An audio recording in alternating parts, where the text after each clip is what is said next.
What it do, Naysayer Nation? We are back once again for the After Show podcast. Happy August. Happy Sunday. We are live once again discussing everything that happened the past few weeks in the world of pop culture and a little bit of other culture. Always seeps into the After Show. You never quite know what you're going to get when we get the yap in. You know, we can go from talking about some Marvel nonsense to Jay getting pegged in school. So everything is on the table for the most part for the After Show podcast. Hope everyone is doing well. Shout out to the chat for tuning in. Shout out to Gio for being first. Old Man Eastwood. What's up, Calvin? Casual Avenger, our brother from another mother, founding member. How you doing? Definitely looking forward to your commentary during this first segment. And I hope you're enjoying your deep dish. What's up, Travis? And last, but some would argue least, I would not. Jayshokckblast, how you doing? I am very sore. I mowed my lawn today, and it had been been a minute. That was you being sore was a perfect segue from me mentioning you getting pegged. yeah, it feels like I got pegged. I thought that's where that was going. I was like, oh, okay. Okay. Yeah, I wasn't gonna do it. I was gonna wait another day or two for it to dry out, but I was like, it's just too tall right now. Wilson killed a bird. Oh, nice. Good. Yeah. Poor we bird. don't. Yeah. Rip. But good for yeah. him. Otherwise, just hanging in there. Interesting week, fun week in some ways. But how you doing? I have not mowed the lawn in a long time, so I'm doing great. I've been paying people to do it. I always find some kind old gentleman to do it on as their hustle, and I got a new guy. He's great. It's just this one thing. I want to pay somebody to do it one time just to get all the stuff that I don't know how to fix done. But I don't mind mowing the lawn. I feel like it's just one of those things where it's a good workout. I was laughing at that. Threw me off a bit. I mean, he is a little brown and black, so could be some trouble here. Definitely. Yeah, but I don't know. I don't mind doing it, but there's just a bunch of. I swear my yard doesn't grow grass; it grows weeds, and we planted a ton of strawberries, potatoes, onions, and stuff. No, the whole garden grew weeds taller than me. So I don't really understand what I'm doing wrong. I just had to have my guy come a couple weeks ago because my tree was getting a little overgrown. He's gonna chop that down in the winter, and I just had these weeds are growing out of the flower beds like crazy. So he whacked everything down. But overall, I put some stuff down so that it wouldn't get weeds and everything like that. And overall, I have not had to get my lawn done very, very often compared to years past. I used to have to get them every 2 weeks or so. I would have someone come cut the grass. So far, I've only had to bring the guy out to cut the grass like 3 times this summer. It's I think been this is like the nice. 7th time I've mowed, but I didn't mow since I mowed like the day before we had that huge stump removed, and I haven't mowed it since. And we've just had tons of rain, so it was like super thick and heavy in the backyard, and it was still kind of wet this morning. So Oh, yeah, I'm so happy for my Marble Rivals cues that school is coming back. So all you kids can get off the game. Uh, yeah. I don't let Gio play Marvel Rivals with me anymore. He's banned. yes, he is. Yes, he is. But He's my yeah, favorite guy though. yeah, this was it. This was, as Jay said, interesting week. Speaking of Marvel, they had quite a week. Mainly the Spider-Man section, Spider-Man Brand New Day, currently breaking all the records, and it is now on pace to make $2.5 billion, according to the latest box office projections, which is pretty nuts. But it is Spider-Man, and it is a really good movie. So stars kind of line there. Also, bad in very bad news for the Culture Warriors. Christopher Nolan's masterpiece, The Odyssey, is now, I believe, officially the highest grossing film in IMAX history. It has also crossed $1 billion at the box office. So Yeah. all those posts about how it's going to flop and not make any money look even dumber now than they did before. I think my wife didn't understand any of this was happening, and I explained to her. Well, first of all, neither of us realized it was Travis Scott. That was the poet. I think we talked about this last time. Yeah. But then I'm like, you do realize the most famous Greek person in the world is like a 7-foot tall black man that plays basketball? Like, what are we doing here? So she still laughs about that. Yeah, because the lesson, as always, I even saw this get retweeted earlier by Paul Tassi. Someone had left a comment that they can't believe that there are people who are fans of X-Men who are racist, and Paul Tassi retweeted and said essentially, well, a big part of being racist is that you're stupid. So it actually makes sense that they wouldn't understand the allegory of the X-Men. Yeah. Because Yeah. because it is actually statistically true. People who are prejudiced have lower IQs. So Yeah. that checks out.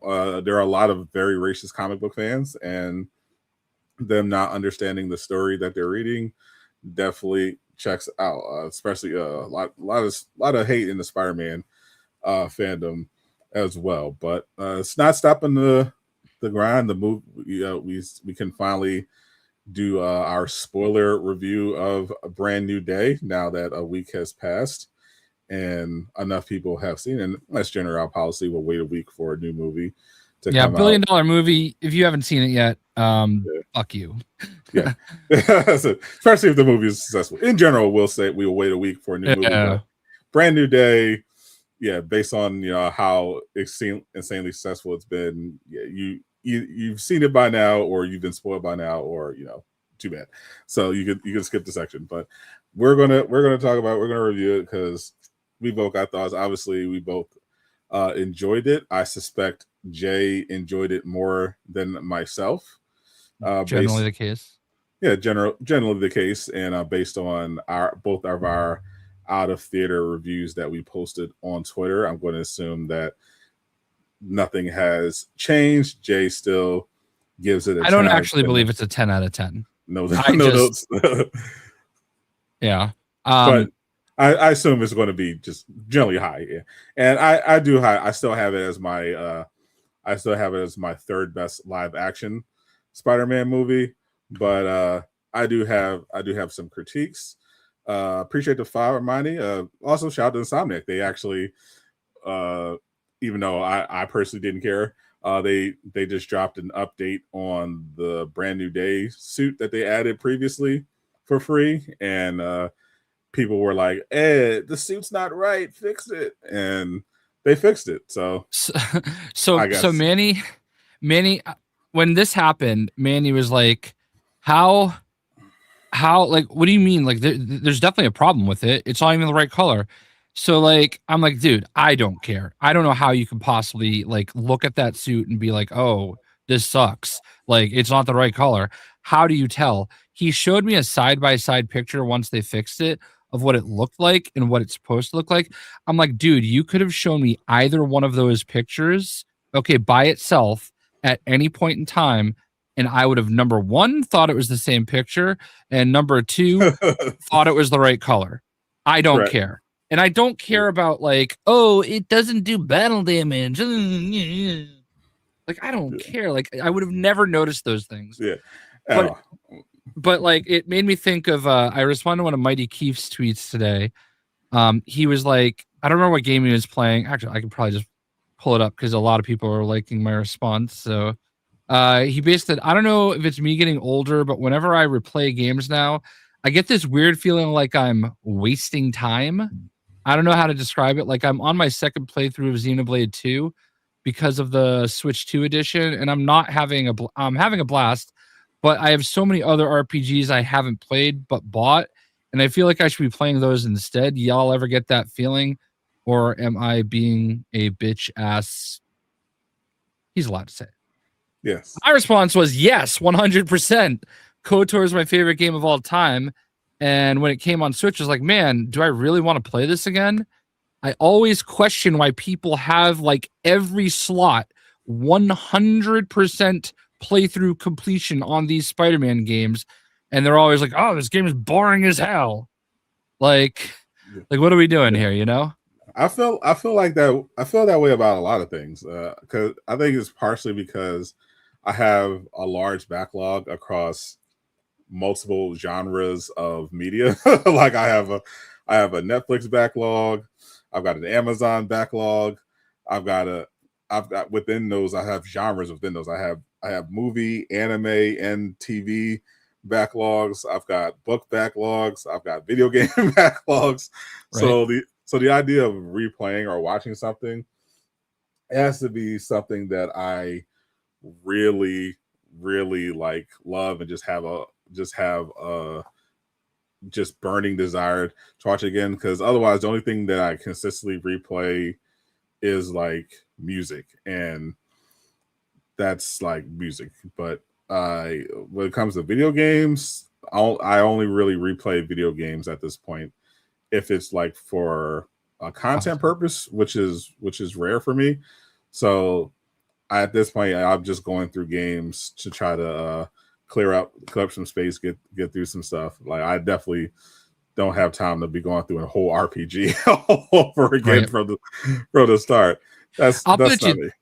I'll put it to you this way. Like I usually will for the Lego games for the last however many years, I've mostly been starting with the PlayStation version, trying to be one of the first people to get the platinum on the Lego game. And then I'll go play it again on Xbox for 100% completion. And I'll record all my videos the first time and then I'll stream it the second time. That's been the way I've done it for the last however many games. The one that I didn't do it for was Lego Star Wars, the Skywalker Saga. And when I went back to do it on PlayStation, I still haven't even completed all the movies. Like that game was so long and I got all my content out of it. And I was like, you know what? Dude, I don't want to do it again. And that's a Lego game. You know what I mean? Congratulations. I wish I could watch Bleach for the first time. Yeah. So it's just one of those things, but I didn't mean to interrupt the Spider-Man thing, but like, I just think of that. Like when I think of Spider-Man fans, we all know that they are like some of the biggest bitch asses on the internet. Right. So like, but like the fact that they were complaining about free skins that I cannot imagine looking at that brand new day skin and being like, oh, this sucks. The modders do it better. Especially since the suit they kept showing every screenshot I've seen of the modded brand new day suit looks ass. It just does. It does. Yeah. Usually like the mods stuff is pretty good. Some of the mod stuff is pretty is pretty good when it comes to the suit stuff. Some obviously a lot of it's bad, but it's mods. You expect it, but yeah, the way they glaze some of these mod suits, and like even from people who should know better, I'm like, bro, this looks ass. Like, stop. Like, there's no way you think this Then looks better somebody than Sonic suit. then somebody was like, "Oh, you're just a shill." I'm like, dude, Insomniac does not give a flying F about me. Okay? Like, what am I shilling? I bought the game. They told me that I bought personally. every Insomniac game. They don't care about me. So, oh, so you're doing it for free. I'm like, no, it's like, it's a stupid thing to bitch about. Like, oh no, my suit doesn't do battle damage. Darn. The game has been out for 3 years. You got a suit for free. Who cares? Yeah, I just yeah, can't imagine caring about something like that. the suit literally just looked like the same exact suit with like the brightness turned up. Yeah. like I'm just picturing the Insomniac's devs just like in the menu going like, all right, contrast, brightness, done.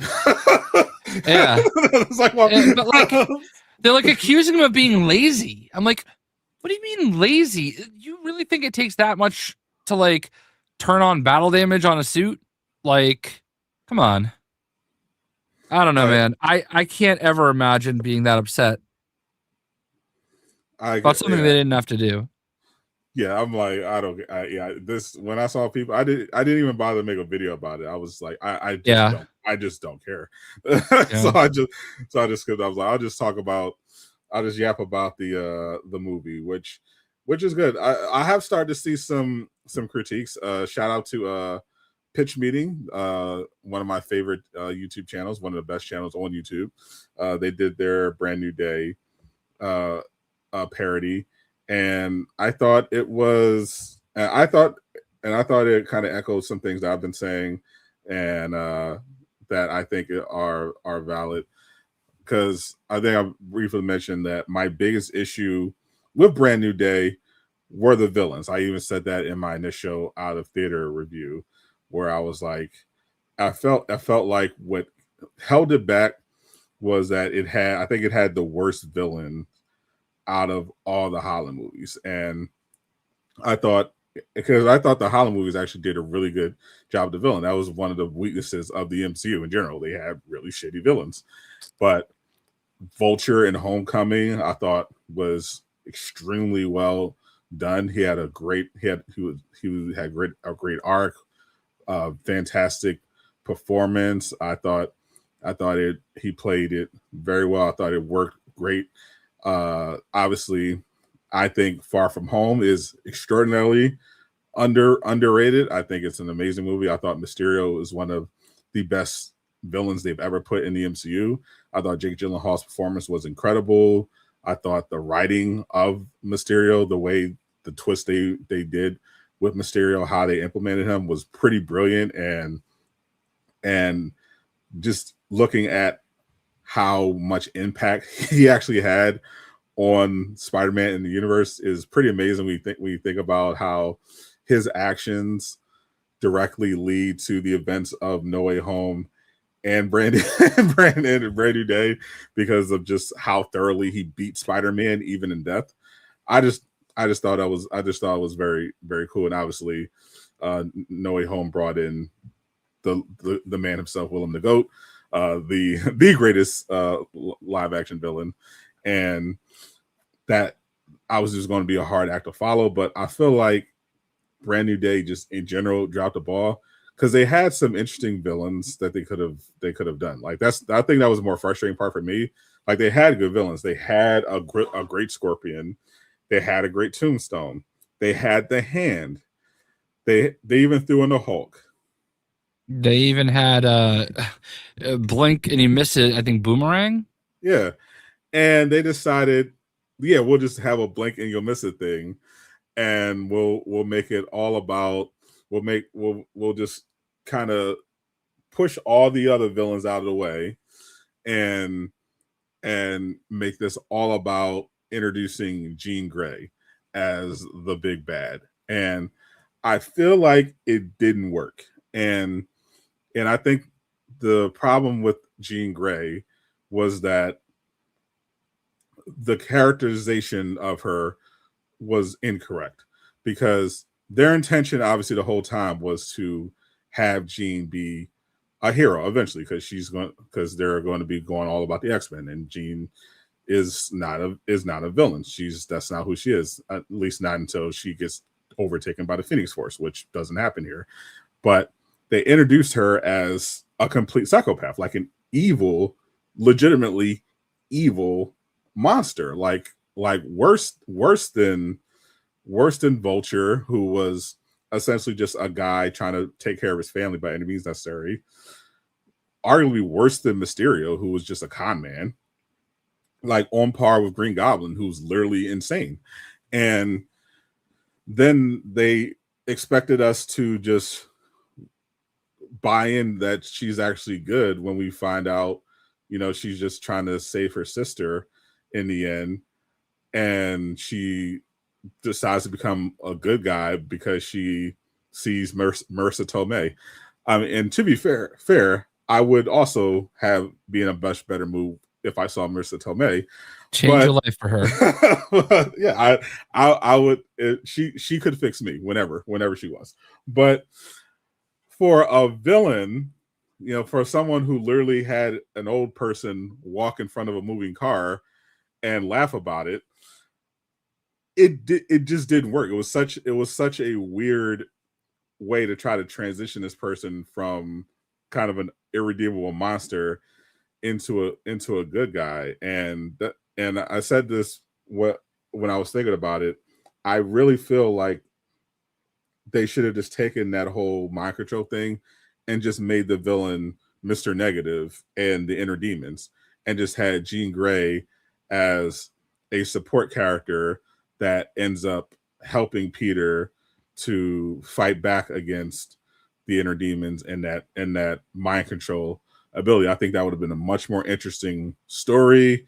It would have made more sense for the character and the way they were trying to introduce Jean, because the way they did it just didn't land for me. Like I didn't buy it. I didn't think they sold her motivations properly, because if all she wanted to do was save her sister from find out about what happened to her sister from damage control, I feel like she could have easily just reasoned with Peter about it, because she saw Spider-Man get arrested by damage control. so obviously you would think, like, she would assume there was some wiggle room there to get him on her side. But no, she just goes straight to murder and and torture. And I'm just like, I don't think it works. What do you think, Jay? So I don't think you're necessarily wrong. This is not the way I would have introduced Jean Grey to the Marvel Universe. It's not what I would have wanted for a Spider-Man story, but I don't think it was. I never took her as a villain. I always took her because I knew who Jean Grey was, and I knew this is a young Jean Grey. She's just learning her powers, and I took it as there's got to be some purpose to what she's doing. And then when we get there, it all makes sense. The reason I love this movie and why it's my favorite Spider-Man movie is because of how I felt when I walked out of the theater. Everything had to happen to make me feel the way that I did, because I truly feel like the last 20 minutes just makes that movie for me. And everything that led up to that was just everybody's so good at what they do. John Bernthal and Tom Holland can make every movie together just like him and Zendaya do. All right. Like, they were just fantastic together.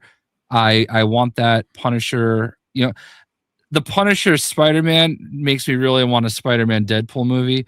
Everybody else is like, no, you need Daredevil. And I'm sure action wise that would be great. But Spider-Man Deadpool had an amazing comic run that is hilarious.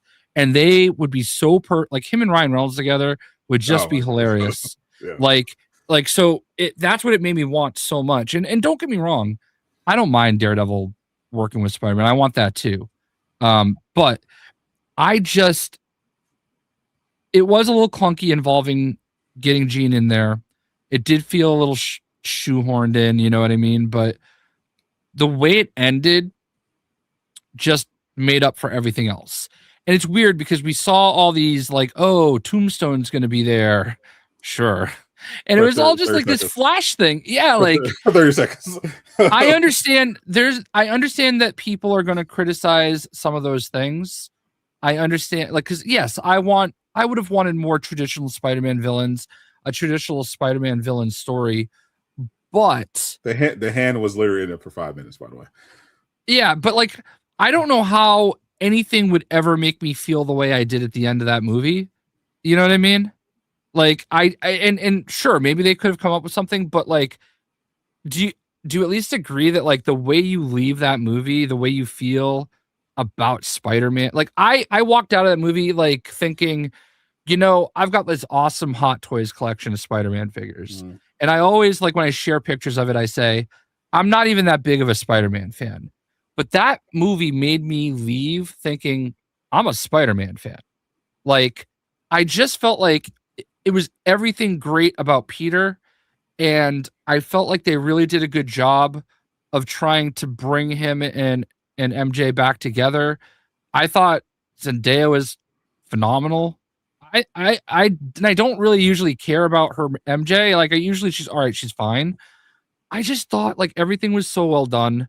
I'm really looking forward to what they do with Sadie Sink. I thought she did pretty good.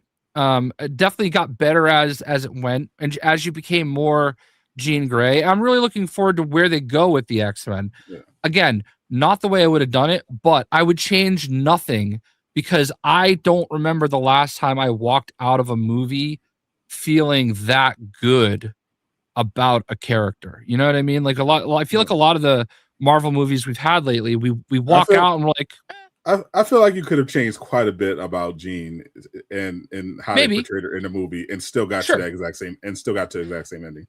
And I think and it's not that I'm unwilling to do it. It's just honestly, for one of the first times, I'm just willing to accept it. And that's a hard thing to do as somebody that knows who this character is. But like, I don't want to second guess or overthink any of it because like I just felt so good about the way that everything came together in the end.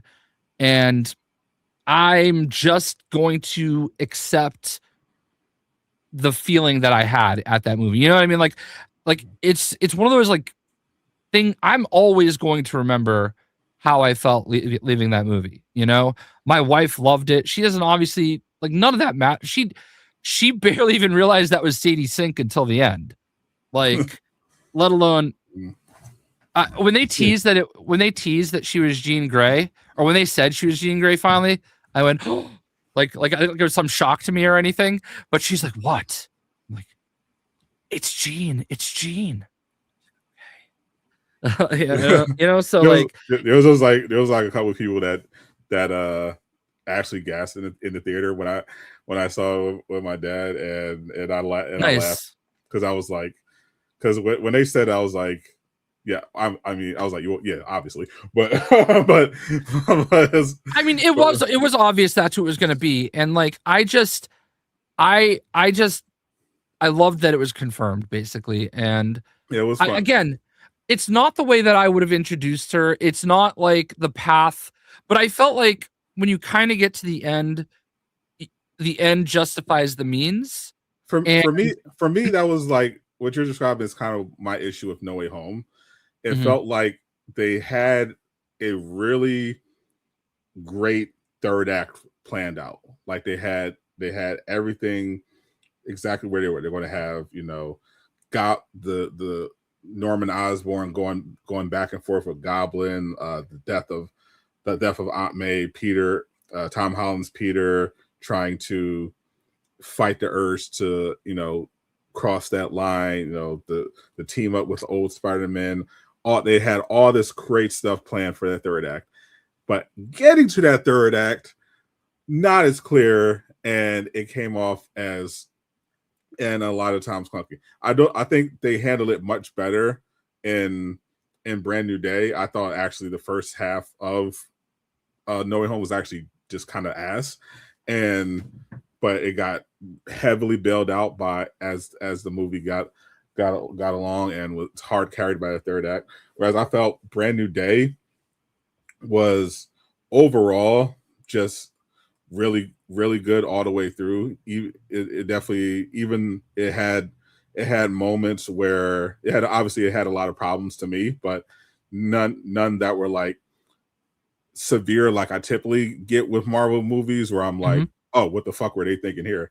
Apart from Gene, apart from I think my biggest issue while actually ended there watching it was how they kind of just sideline all the other villains, especially the Hand and Scorpion, and how they kind of took it a little too far with Jean Grey, because I'm like, okay, I understand her being a little rough with damage control, but like murdering innocent civilians just for fun, torturing Peter with his relationship with MJ, and then trying to make her unalive herself by throwing her off the building.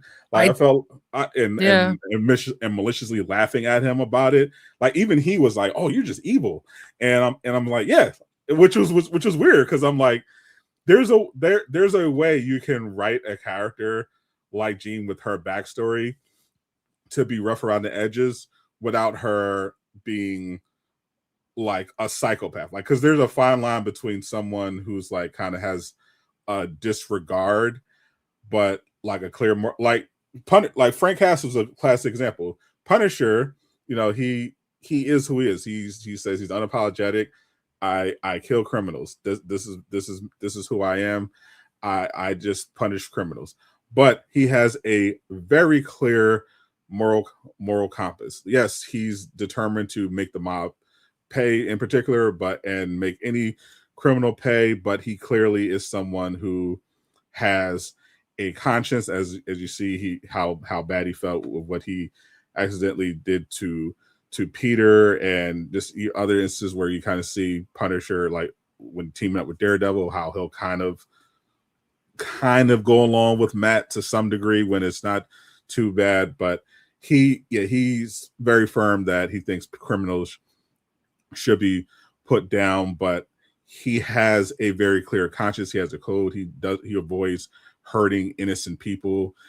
He protects innocent, whereas even though he has a very clear vendetta, whereas Jean, even though her goal was to find out what happened to her sister and hopefully rescue her, her methods indicated that she was less concerned with that and more concerned with hurting as many people as possible, which made the revelation of that motivation seem off, because her actions didn't necessarily indicate someone who was trying to find her sister as much as possible.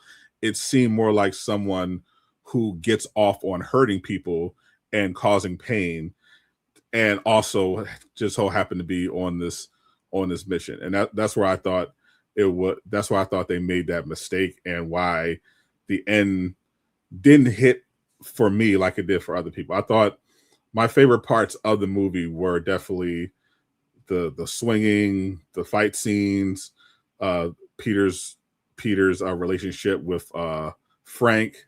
I love his interactions with MJ, Carter Breast. Like, he hates the MCU. Like, he's an old school comic guy. He thinks the MCU is mostly trash. Like, all the ride there, we were talking about, the different Marvel movies and stuff like that, and he was talking about he hates Thor. He hates Chris Hemsworth's Thor. He hates all the Thor movies. He thinks they're terrible. He didn't. He's yeah, and he saw Brent. He didn't like No Way Home that much, and he was telling me, like, because he usually reads either reading the comics, or he's watching like kind of the straight to DVD those straight to DVD Marvel movies, that they used to release more of that were like really good, because he's like a more traditional guy. Like he likes when they stick to the source material. He doesn't even like Loki. He doesn't even like the MC Loki. He's a tough person to please when it comes to Marvel, and he didn't have really any major complaints about Brandon Day. He just thought it was a really good. Like he wasn't crying or like oh my god this has changed. But he was like no, he was like oh that was really good, and that's actually high praise coming from him because he can be very critical of comic book stuff, and he thought he didn't really have much to say negative about it. He thought overall it was a really good movie, which I think it was. I just thought that if they made some other decisions, it could have been truly great. That's why I still have it behind for live action. I still have it behind Spider-Man 1 and 2, but I do think it's definitely going to go down for sure as one of the best MCU movies. Definitely deserves to be top 5. I think MCU movies for sure. I didn't have the same take on Jean Grey that you do. I didn't, as I watched and experienced the film, I didn't think at any point of her actions being overtly sinister or evil. I just, as we I knew that there had to be an end to justify the means. And whenever she released somebody, I don't think she's purposely, in the most case, put them in harm's way for any reason other than she knew Spider-Man would make it right. You know what I mean? That like when she throws MJ off the building, it's very clearly she's not really trying to kill her. She knows that Spider-Man's going to stop her, or stop her, grab her. You know what I mean? Like it's just a getaway plan. And I don't know. I can see where you're coming from. Like personally, how she directly murdered somebody in front of him. Yeah, I don't actually. I'm gonna be honest. I don't remember that moment off the top of my head. It was very jarring. Like it was an elderly person, and MJ made them walk back in traffic, and Peter just was watching, and then the car just comes and boom, and it takes them out, and I was like, whoa. Yeah, but I think. But even like the terrible stuff that she kind of did, like I just took it as desperation. You could tell like she was going through it. I could tell that she didn't seem desperate at all. She seemed generally to be having fun torturing Peter. It felt like she didn't get desperate until like she realized that Peter had a way to turn her powers off. Yeah, I just think that she definitely egged him on, but I don't know.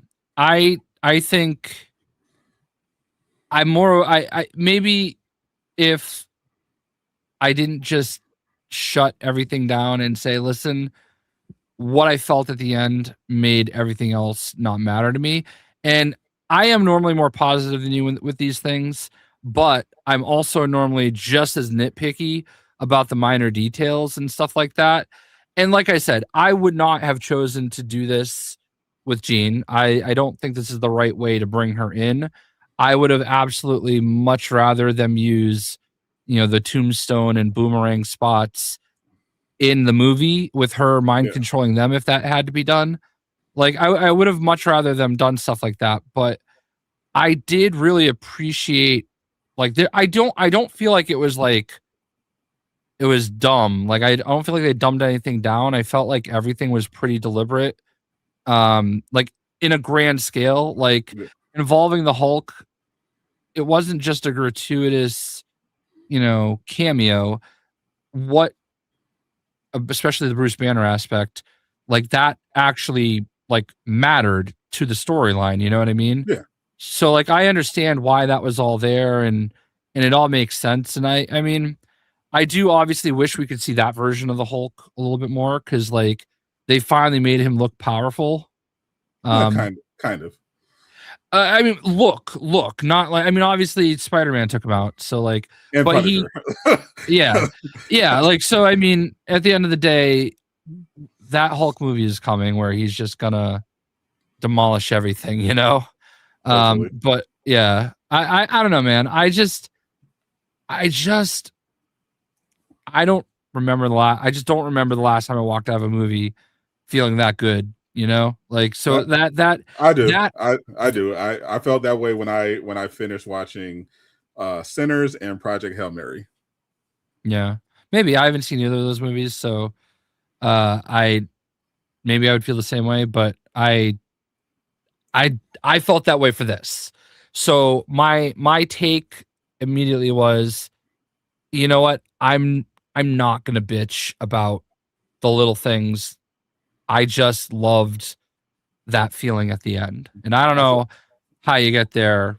I feel like it's my responsibility to talk Uh, about all the things, Yeah. and I like when I watch when I watch a movie, especially in theaters, I never turn off my brain.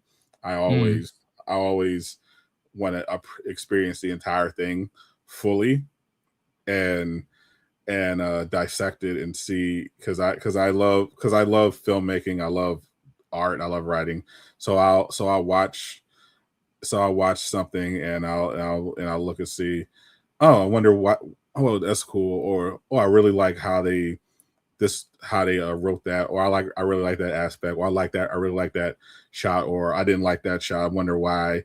You know, like and I use that kind of in my own work. Or when I one day finish my novel. mm, If only, and so I always I'm always thinking of things like that. So I'm never really in a position to shut off my brain because I feel like I can always, at the very least, learn something about the arts from watching something, even if it's mid. and I that's part of why I love watching stories like that. And I do think it was a good one. I hope Daniel is doing the rest of the Spider-Man movies. I think I'm looking. I was a little. I saw the potential with Shang-Chi. Obviously, I had a lot of problems with Shang-Chi, mostly the writing, because I felt like Shang-Chi was the least interesting character in his own movie. Yeah, yeah, like that's possible. I felt like And found a way to make Aquafina yeah, interesting, so yeah. She has to wasn't. count for something. She was the most. She was annoying more so than anything. I felt like Shang-Chi was kind of just there, and like at least Aquafina was annoying as fuck. Like that's something. But I feel like Shang-Chi was just there. But I was by watching the movie, I felt like, oh, I would have much rather have watched a movie about his sister or his Mm, dad or his mom. But the movie is about him. And it didn't make me care about him. Like apart from him having cool fight scenes, because the fight choreography is fantastic. I felt like they didn't really do his character justice. And but I saw the potential because the aspects with his father and mother, his sister were fantastic, and fight choreography was incredible. So when I heard he was directing Spider Man, I was like, okay, I think the Spider Man action is going to be peak, and it was. And I'm looking forward to him doing the live action Naruto movie, which is will be coming out before we get another Spider Man movie, which I filed with, and I'm looking forward to because I was I was definitely skeptical whenever there's a live action anime movie. I'm always skeptical because 99% of them are complete dog shit. But after seeing what he's done with Shang-Chi and now Spider-Man Brand New Day, I'm willing to be a little more optimistic about the live action Naruto movie because I feel like at the very least he's going to respect the material and he's going to deliver some awesome looking combat sequences that I know, and I think that could be enough. We'll see how everything else yeah. plays I out. will say that my biggest takeaway from this movie is that, like, I really hope they find a way to get Tom involved with Daredevil somehow. Yeah, Just some interaction, like even if it's just one episode where he's there for a fight scene. You know what I mean? Like, I do think that would be really cool. It is apparently in development. He confirmed. Yeah. So like, I want to see more Spider-Man in anything New York City. Like, Yeah. he should swing through anything. You know what I mean? So we'll see. And obviously, that not everybody's like most direct end credit scene, but obviously it has some really good implications. Like, Yeah. you have to understand in order to like a lot of these end credit scenes, they're just more direct. This one is, you got to know. Yeah, I felt like I understand why people were criticizing it, but to me it was obviously they were referencing Doomsday, but as someone as it was pointed out online, the way the Spider-Man tracker works is that there's not a literal tracker on him. The Spider-Man tracker that Ned developed is basically a tracker based on Spider-Man sightings, right? And he uses that to triangulate his location based on reported sightings. And having the Spider-Man tracker go from Earth to outer space would mean somebody saw Spider-Man while they were in outer space and reported it to the and reported it to the tracker. And then it updated and apparently got a signal out there and updated. So yeah, on a technical level, the end credit scene made no sense, but I understood what they were going for. They were essentially saying, okay, Peter's going to be in Secret Wars. He got caught up in Battle World, basically. Is I think where they're going. Yeah, and that obviously makes a lot of sense. I think the funny thing about the hand is that we were all like so sure when we saw those scenes, like, oh, they removed something from that scene. Like, like the photo of them all jumping up and him kind of coming. I saw so many people like, oh, there's Daredevil's right here, and somebody else is right here. You can see that they clearly took them out. And I thought that was obviously kind of funny. It was funny how everybody's predictions really just kind of fell flat. But I don't think anybody could have really predicted they would do it the way they did. Yeah, though it was reported that there was more of at least that fight scene to the hand, but it got cut. Yeah. But I just wish it was a lot more of the hand, because it felt kind of like a waste. Like they even had Jackie Chan come in and do some consulting to help them with the fight choreography, and the little bit of the hand fighting looks great. It just felt like a waste that they had so little screen time, because I thought that was like one of the more interesting. I thought that Peter and potentially Frank investigating the hand was more interesting than the Hulk cameo. I thought they could have done some really cool stuff with that. And then we introduced them. They're like glorified bodyguards for the Department of Damage Control. I'm like, what the fuck is this? Yeah, I always interpreted Damage Control as the bad guys too. Like, I never expected them to be good, because Damage Control is never good. Yeah, they were the bad guys and everything. Like they were the bad guys in this Marvel. they were the bad guys in No Way Home. Like they were the bad guys in Wonder Man. Like they were always in the MCU, they're always portrayed as bad. So it was also kind of weird, despite that, how Peter was kind of friendly with them. Trusting, I think is the fairest word.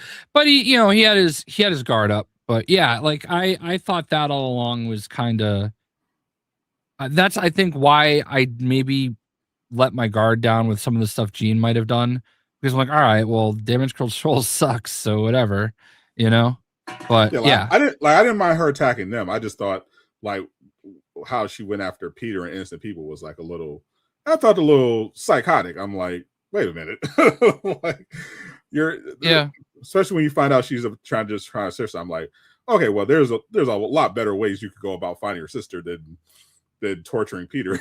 Like, what are you doing?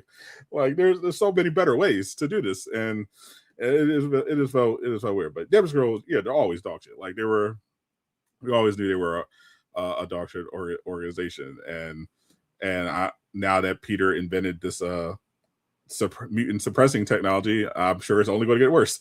Yeah, right. Thank you, Peter. You just gave them the tools to enslave mutants. For the X-Men saga. I'm pretty sure that that technology found a way to get wiped or something. That'll be the MacGuffin. That'll be. They know it exists, but they can't recreate it. Well, fully. I hope. Yeah, I hope it's not a situation like how they treated the Celestial in the middle of the ocean, where nobody just acknowledged it, and until they just decided it's like all of a sudden a massive international thing, in the Black in America 4 movie or whatever. It was like, oh, by the way, did you know there was a giant alien in the ocean? And it's like a huge international incident and everyone's fighting over getting the materials. Yes, we did know that. we saw Eternals and thought, that's crazy. I wonder how they're going to address that in all these other projects. Turns out they're not, except She-Hulk is going to make a joke about it in passing reference in like a newspaper. I recently heard something about the wrestler Becky Lynch was supposed to have a role in Eternals, but it got cut, which is kind of funny because her husband is Seth Rollins and he was supposed to be in Brave New World and he also got cut. Yeah, he got cut. Speaking of casting, we got some X-Men casting going on. Apparently, in addition to our Jean Grey, we have our Emma Frost and our Cyclops. And you know what? I like them. I mean, I don't know anything about anybody that was cast, so like they all look the part, and I'm cool with it. I mean, I'm more familiar with Samara Weaving. I didn't see what the Cyclops got. I've heard of the show he's in that's popular, but I never watched it. But I thought, yeah, he looks the part. But Samara Weaving, I've seen her in some stuff, and I'm like, yes, that is Emma Frost. Thank you. I love it that they are all young and up and coming. For the most part, kind of like what they did with a lot of the MCU. They took a lot of chances on some younger people that were budding, maybe. I want people that are here for the long haul, you know? So yeah. You don't want someone who's like, 60, already. That's not going to be there for a while. Yeah, for sure. Like Kyle, whatever his name is. Kyle Chandler. Yes. You really hate your Kyle Chandler. I just wish Hal was younger. That's all. Because I just want Hal Jordan to be like, the whole point of the Green Lanterns is to have all of them, like, and I just want Hal to be around longer. Like, I love Jon Stewart, and I'm glad the person they cast seems exceptional, and I'm glad that it looks like he's probably somebody that you can keep around a long time. But like, I don't know. I just felt like I feel like Hal and John are like basically the same age.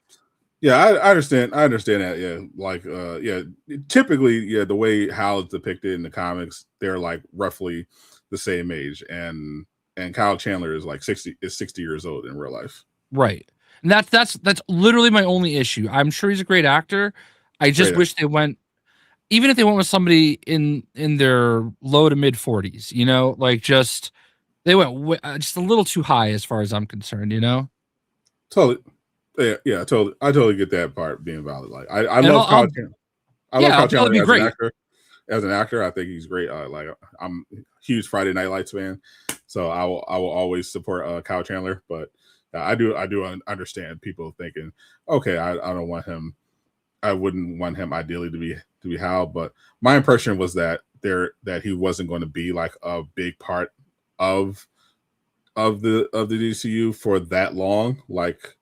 I was expecting him to be there for like 20 years. It seemed like they were very, based on what I was seeing of Lanterns, it felt like they were setting this up for like John to be like the main guy as the Green Lantern of DC, with like some other lanterns, thrown in like Guy. Right. And I just can't relate to just writing Hal off almost completely. You know what I mean? That's my bigger issue is that like you can still do that and have John be the prominent, Green Lantern without having elderly Hal Jordan from the start. Yeah, I get that. That's the only argument I've ever really had about that. But yeah, it is what it is. Yeah, but I think he's going to be good. I think he looks good in the trailers that I've seen so far. Obviously, I know he's a great actor from what I've seen him in. But I mean, they made Sinestro look younger than him. That's just weird. It is a choice, but I'm gonna let him cook, and I'm glad the DC is cooking so far because it's interesting. They obviously Supergirl just finished this theatrical run, and it was a catastrophic flop. No way around it, but it is doing well digitally. But it did end its theatrical run, worse than the Marvels and Morbius, which is crazy. But I was happy to see that WB said that they didn't really it basically didn't really affect them. Like they thought they were overall very happy with what's going on with the DCU. They support what Gunn's doing, and on top of that, the Paramount deals currently being held up. So it might be a bit, and they've made it clear that whether or not the Paramount deal goes through doesn't really matter to them because either way they get a huge windfall of cash, regardless. Well, their investors get a huge windfall of cash. Yeah, that's why CEO Zaslav wasn't when he was asked about the deal wasn't like particularly passionate either way. He's like, yeah, if it goes through, it goes through. It doesn't. Oh, we get $10 billion. So I'm gonna be honest with you. I don't understand why people are so against it. They keep saying, "Oh, it's a monopoly," but like, there's still 40 other massive studios. I mean, there's still. I mean, there are some people who care about the monopoly. Most people are saying it because they need a reason other than they don't like that the Ellisons are associated with Trump. That's really what 90% of the criticism is. Okay, it's always been weird to me because I'm like, so like WB is in dire straits. Like they have to get sold, or they could just not exist. So you're talking about jobs in Hollywood going away. What do you feel if like Oops were dead? You know what I mean? I don't think they're in. Well, they were in dire straits. I don't think they're that bad. They've actually turned around a bit. A lot actually. They've actually, yeah. I've had a lot of criticisms for them, especially with how they were running video games, the game division before James Gunn came on board. But yeah, WB has actually dramatically turned around their finances. They've actually had a record-breaking run of box office successes, and yeah, they actually really turned around their balance sheet. But yeah, which is precisely why they have these huge sale offers, because they successfully managed to make themselves an attractive target of buyers because of how they've turned around their business. So hats off to them. But I think the valid concerns with Paramount are that they're afraid of whether or not they're going to release stuff in theaters still. I guess because they have their Paramount Plus, and they're still concerned. But I never thought that was really valid. I thought that was more so a valid complaint for Netflix if they were going to take over. A little bit of questionable there, but even then, Netflix, even for their stuff, would push stuff to theater. So I wasn't that worried, but I felt like it was more worth noting for Netflix. But Paramount, I don't see them going away from the theaters, and they also recently came out and said that they were going to commit to 30 theater releases in a year, which probably cap, but because that's more than A lot. everybody literally in the last 25 years. But I do think that they have every incentive to still release stuff in theaters if they make the deal go through. So I I wasn't don't worried about I that in don't particular. understand like look at Masters of the Universe, okay? A lot of people it wasn't a big hit in the theaters, but they still got a good chunk of their money back from the theatrical release. And then they release it on Amazon Prime, and it's one of the best streaming movies in the world for like 2 or 3 weeks straight now. Yeah, So I don't understand any downside of having a theatrical run and then putting it on streaming. You're gonna like, I know that there are people that are gonna wait for streaming either way, but like you're getting it on the screen, you're making money, you're getting some money that way, and then it goes to streaming and you get the same hit you would have otherwise. I yeah. don't, I I think don't under, I think their concern is that, and from like if you're looking at this from like an executive position, it's kind of the same reason. It's kind of the same situation with Sony going away from physical media. Sure, you would think, oh yeah, they why not release this version?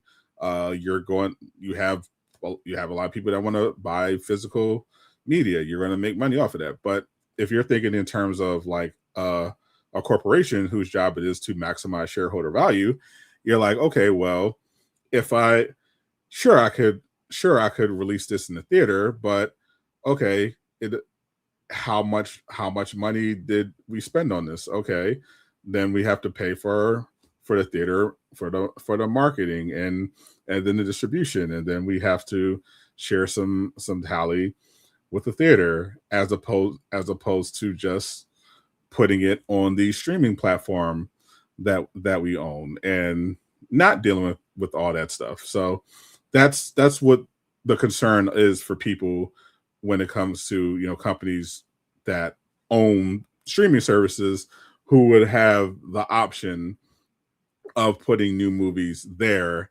instead of doing a theatrical release, because their concern is that sure, they're still going to do theatrical releases for stuff they think is going to have a great run, but they're concerned for the other stuff where they're like, I don't know about this one.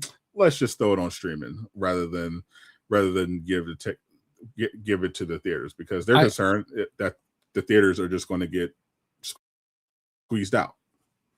I also feel like merging HBO Max and Paramount Plus is a net positive for consumers, because most consumers at best have one or the other.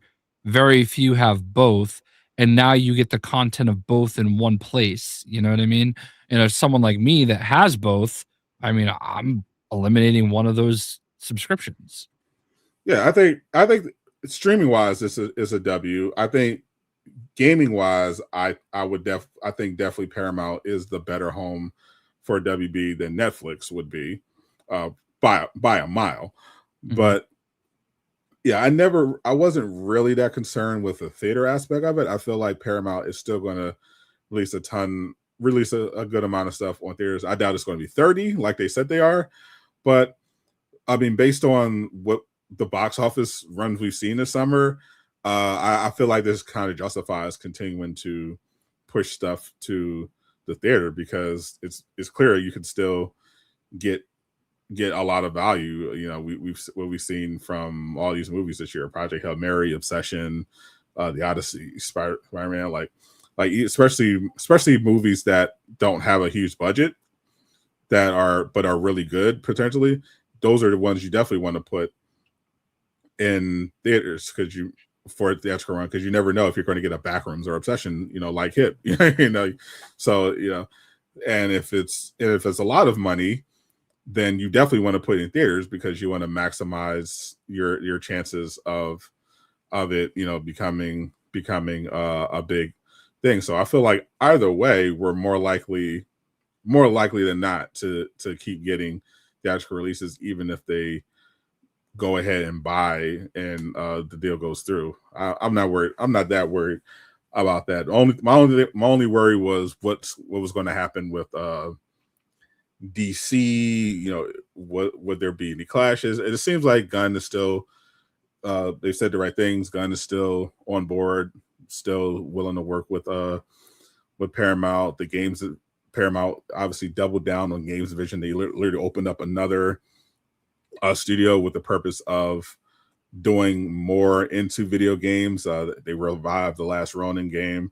They promised to do more Avatar, Star Trek games. So I think if the sale goes through, WB will probably be okay, and we'll still be all right. I would definitely be more concerned with the EA acquisition because that Yeah, one looks already fucked because like the way they went about going private is definitely much worse than the way WB is going about their sale.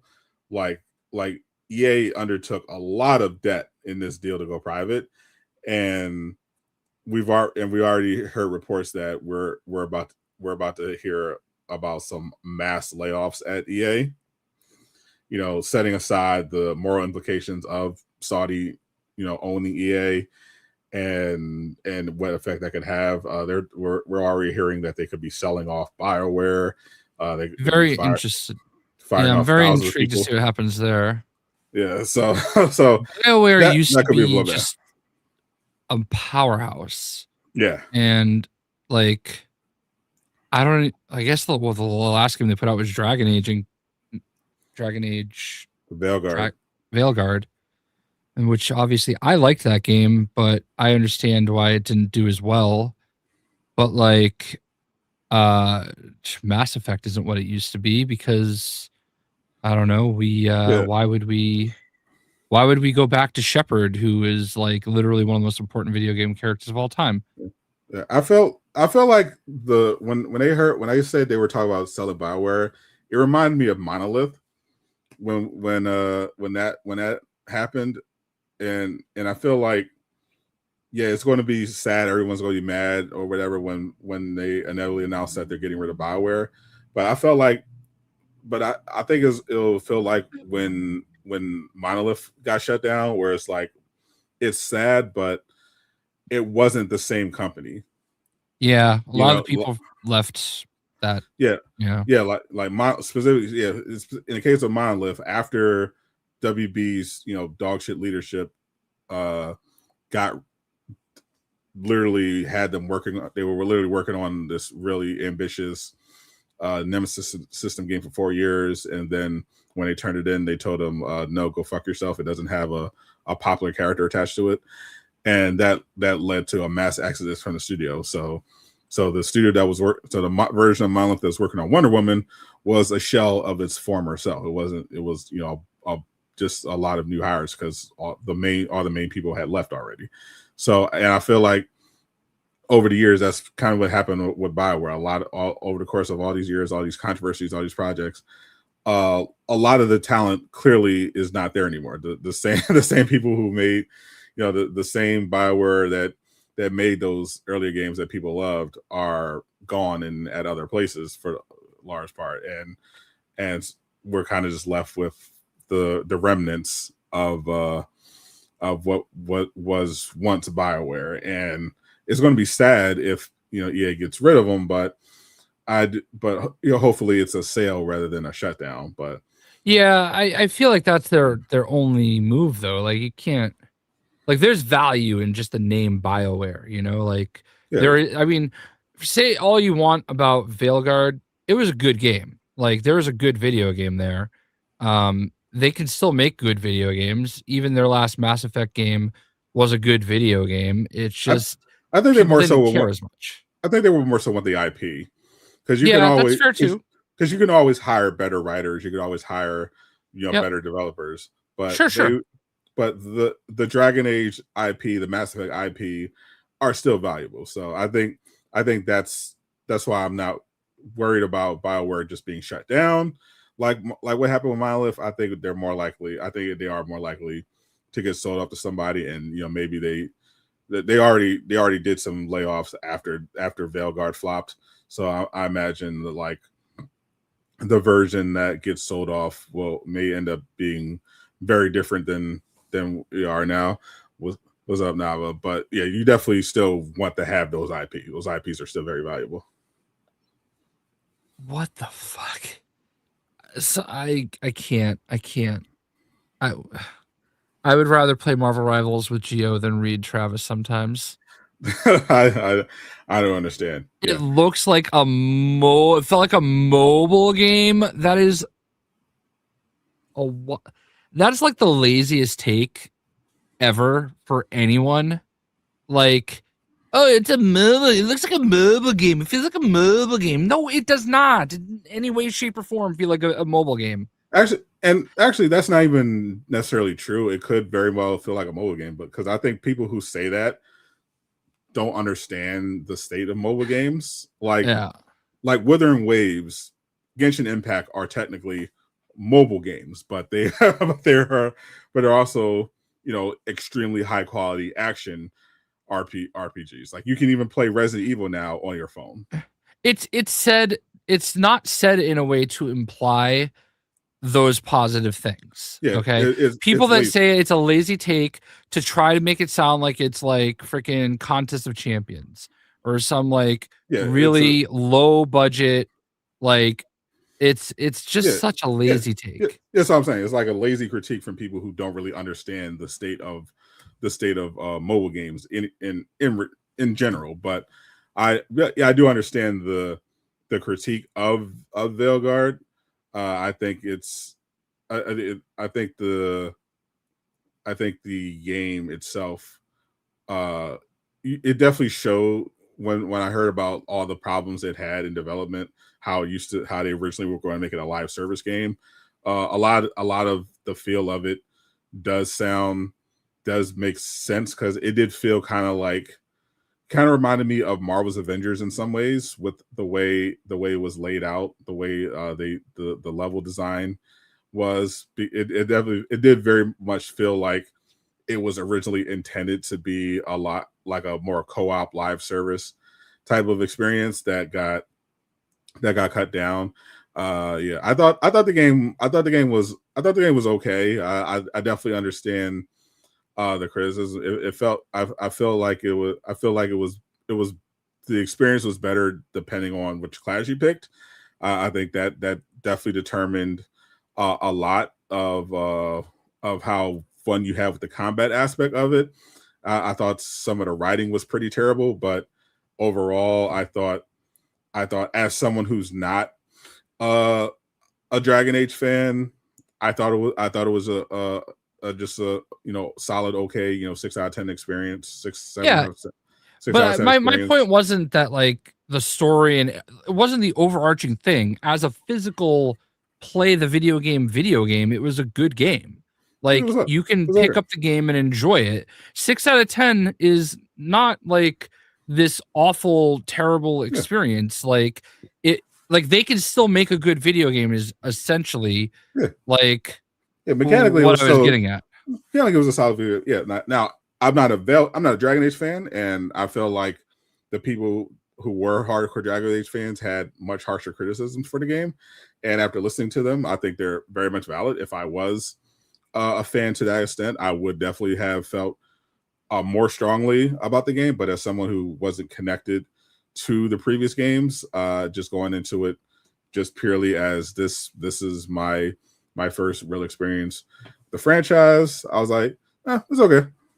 I think to understand where I am with Dragon Age, like when I bought my house, I had like 4 huge art prints from Dragon Age Inquisition framed on my walls. Like I love Dragon Age 2 and Dragon Age Inquisition. With Veilguard, like they didn't bring in my favorite characters from the story, So like I don't care about Solus, and like I understand what they were doing, and it made sense and it worked, and I really did enjoy the game probably more than most people. And I thought I thought it was a good BioWare game, not like their greatest. I thought it was definitely better than their last Mass Effect, but a lot of people wrote it off from the get go, so it doesn't matter. I think it was definitely another victim of like the poor development environment that's been kind of like ongoing issue with EA and particularly with BioWare, where they just really have a hard time properly managing these BioWare projects and keeping everything on track and ensuring quality control. Like the behind the scenes of Jason Schreier did on it made the whole thing sound like kind of a shit show. So based on how the game turned out, I thought it was pretty impressive considering. I'll be honest. When I went to I think it was my first Summer Game Fest, I did a session where I sat down with some of the devs and watched. They did like a presentation on it and everything, and I didn't come out of that presentation feeling great about the dev that presented it. If you get what I mean, like I was like, some of the things you're kind of really touting are not important to me.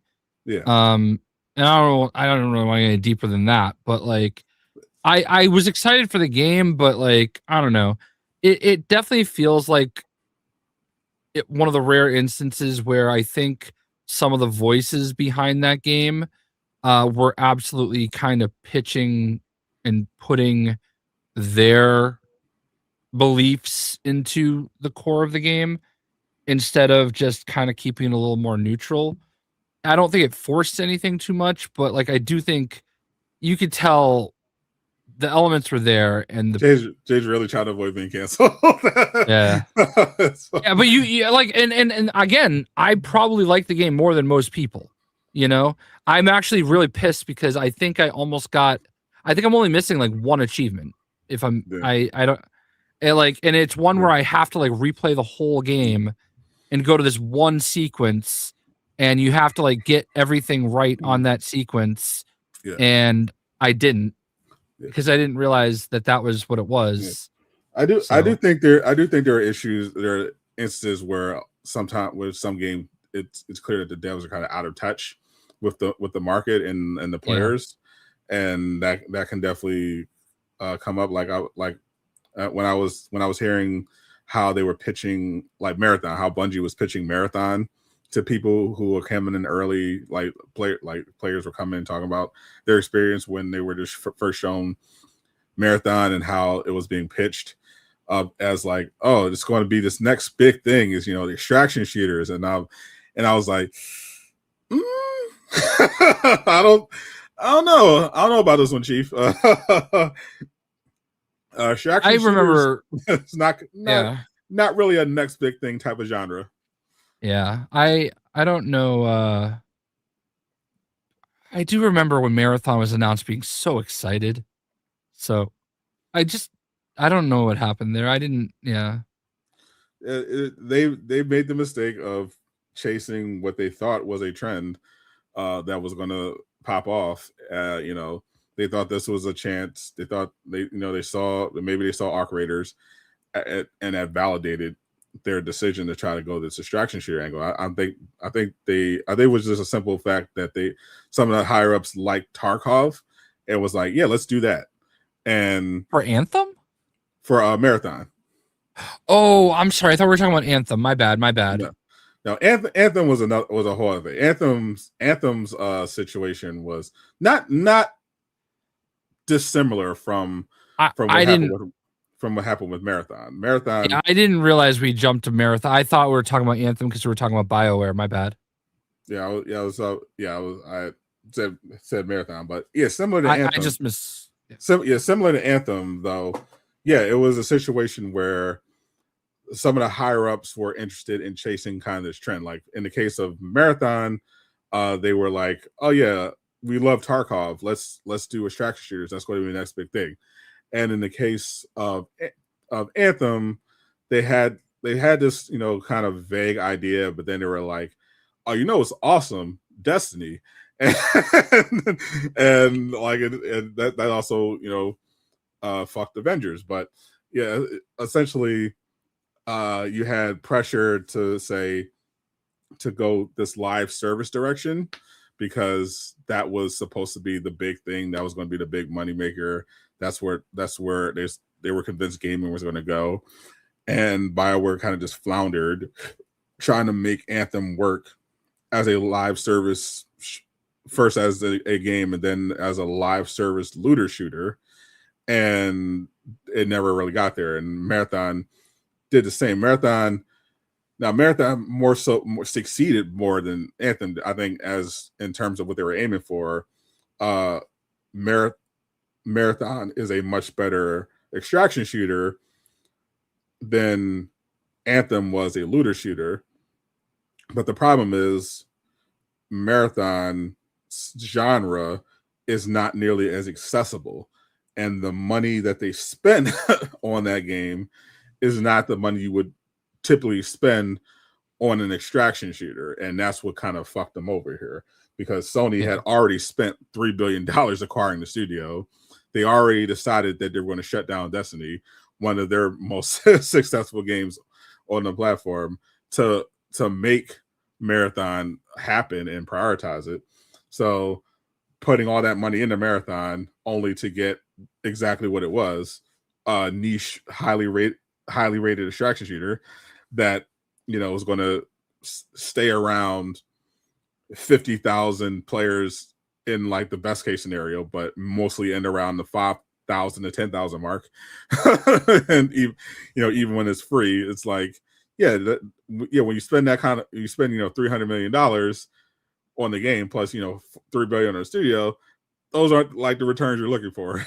and I still think that the best thing Bungie could do is just go back to Destiny.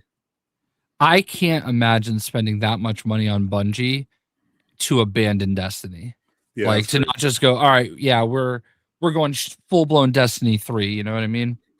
Yeah, Sony's decision making over the last few years has definitely been questionable.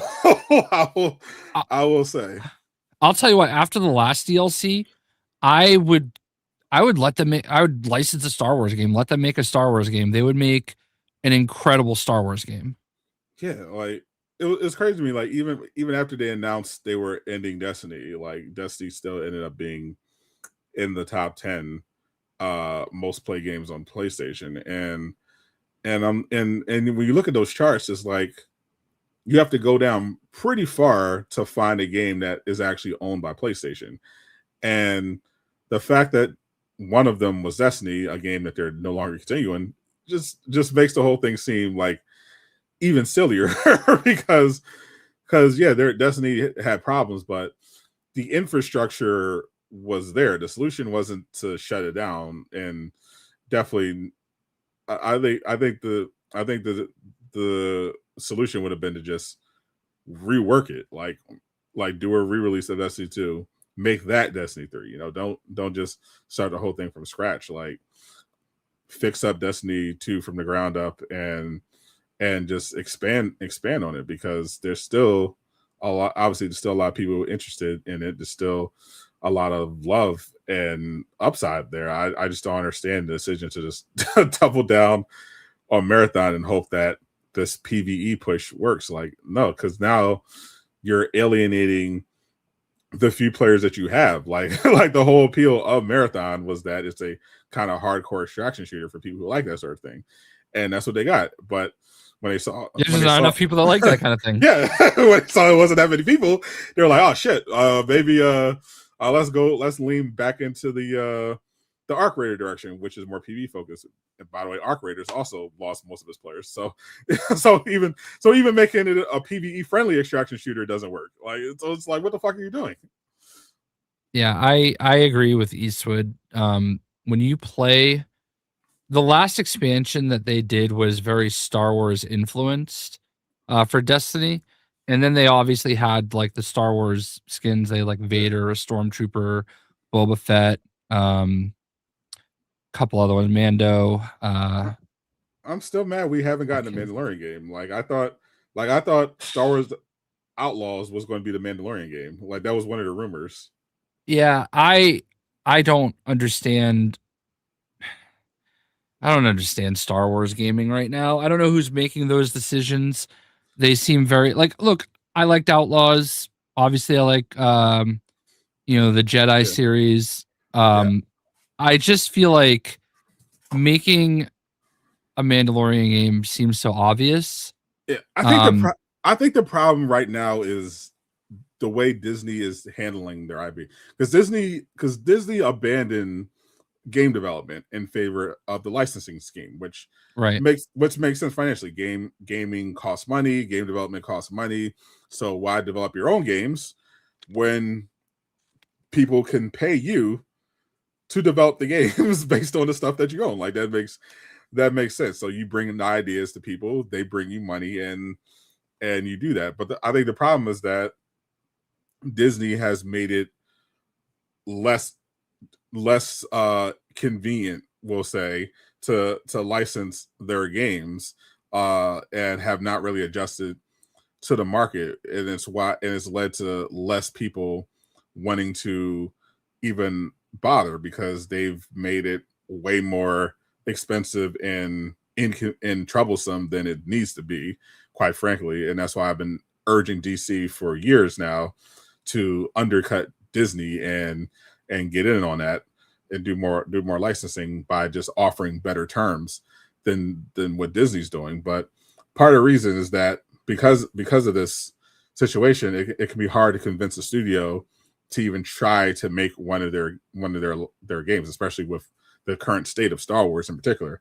But like we know, for example, EA was like kind of the prime uh, source for this deal to make Star Wars games, but after how badly they fucked up Battlefront, that that relationship kind of got messed up a bit. But they worked through it. But EA, and they cited this directly as one of the reasons why they're going away from licensed stuff in general. Like they actually had Respawn was actually working on a Mandalorian game, Right.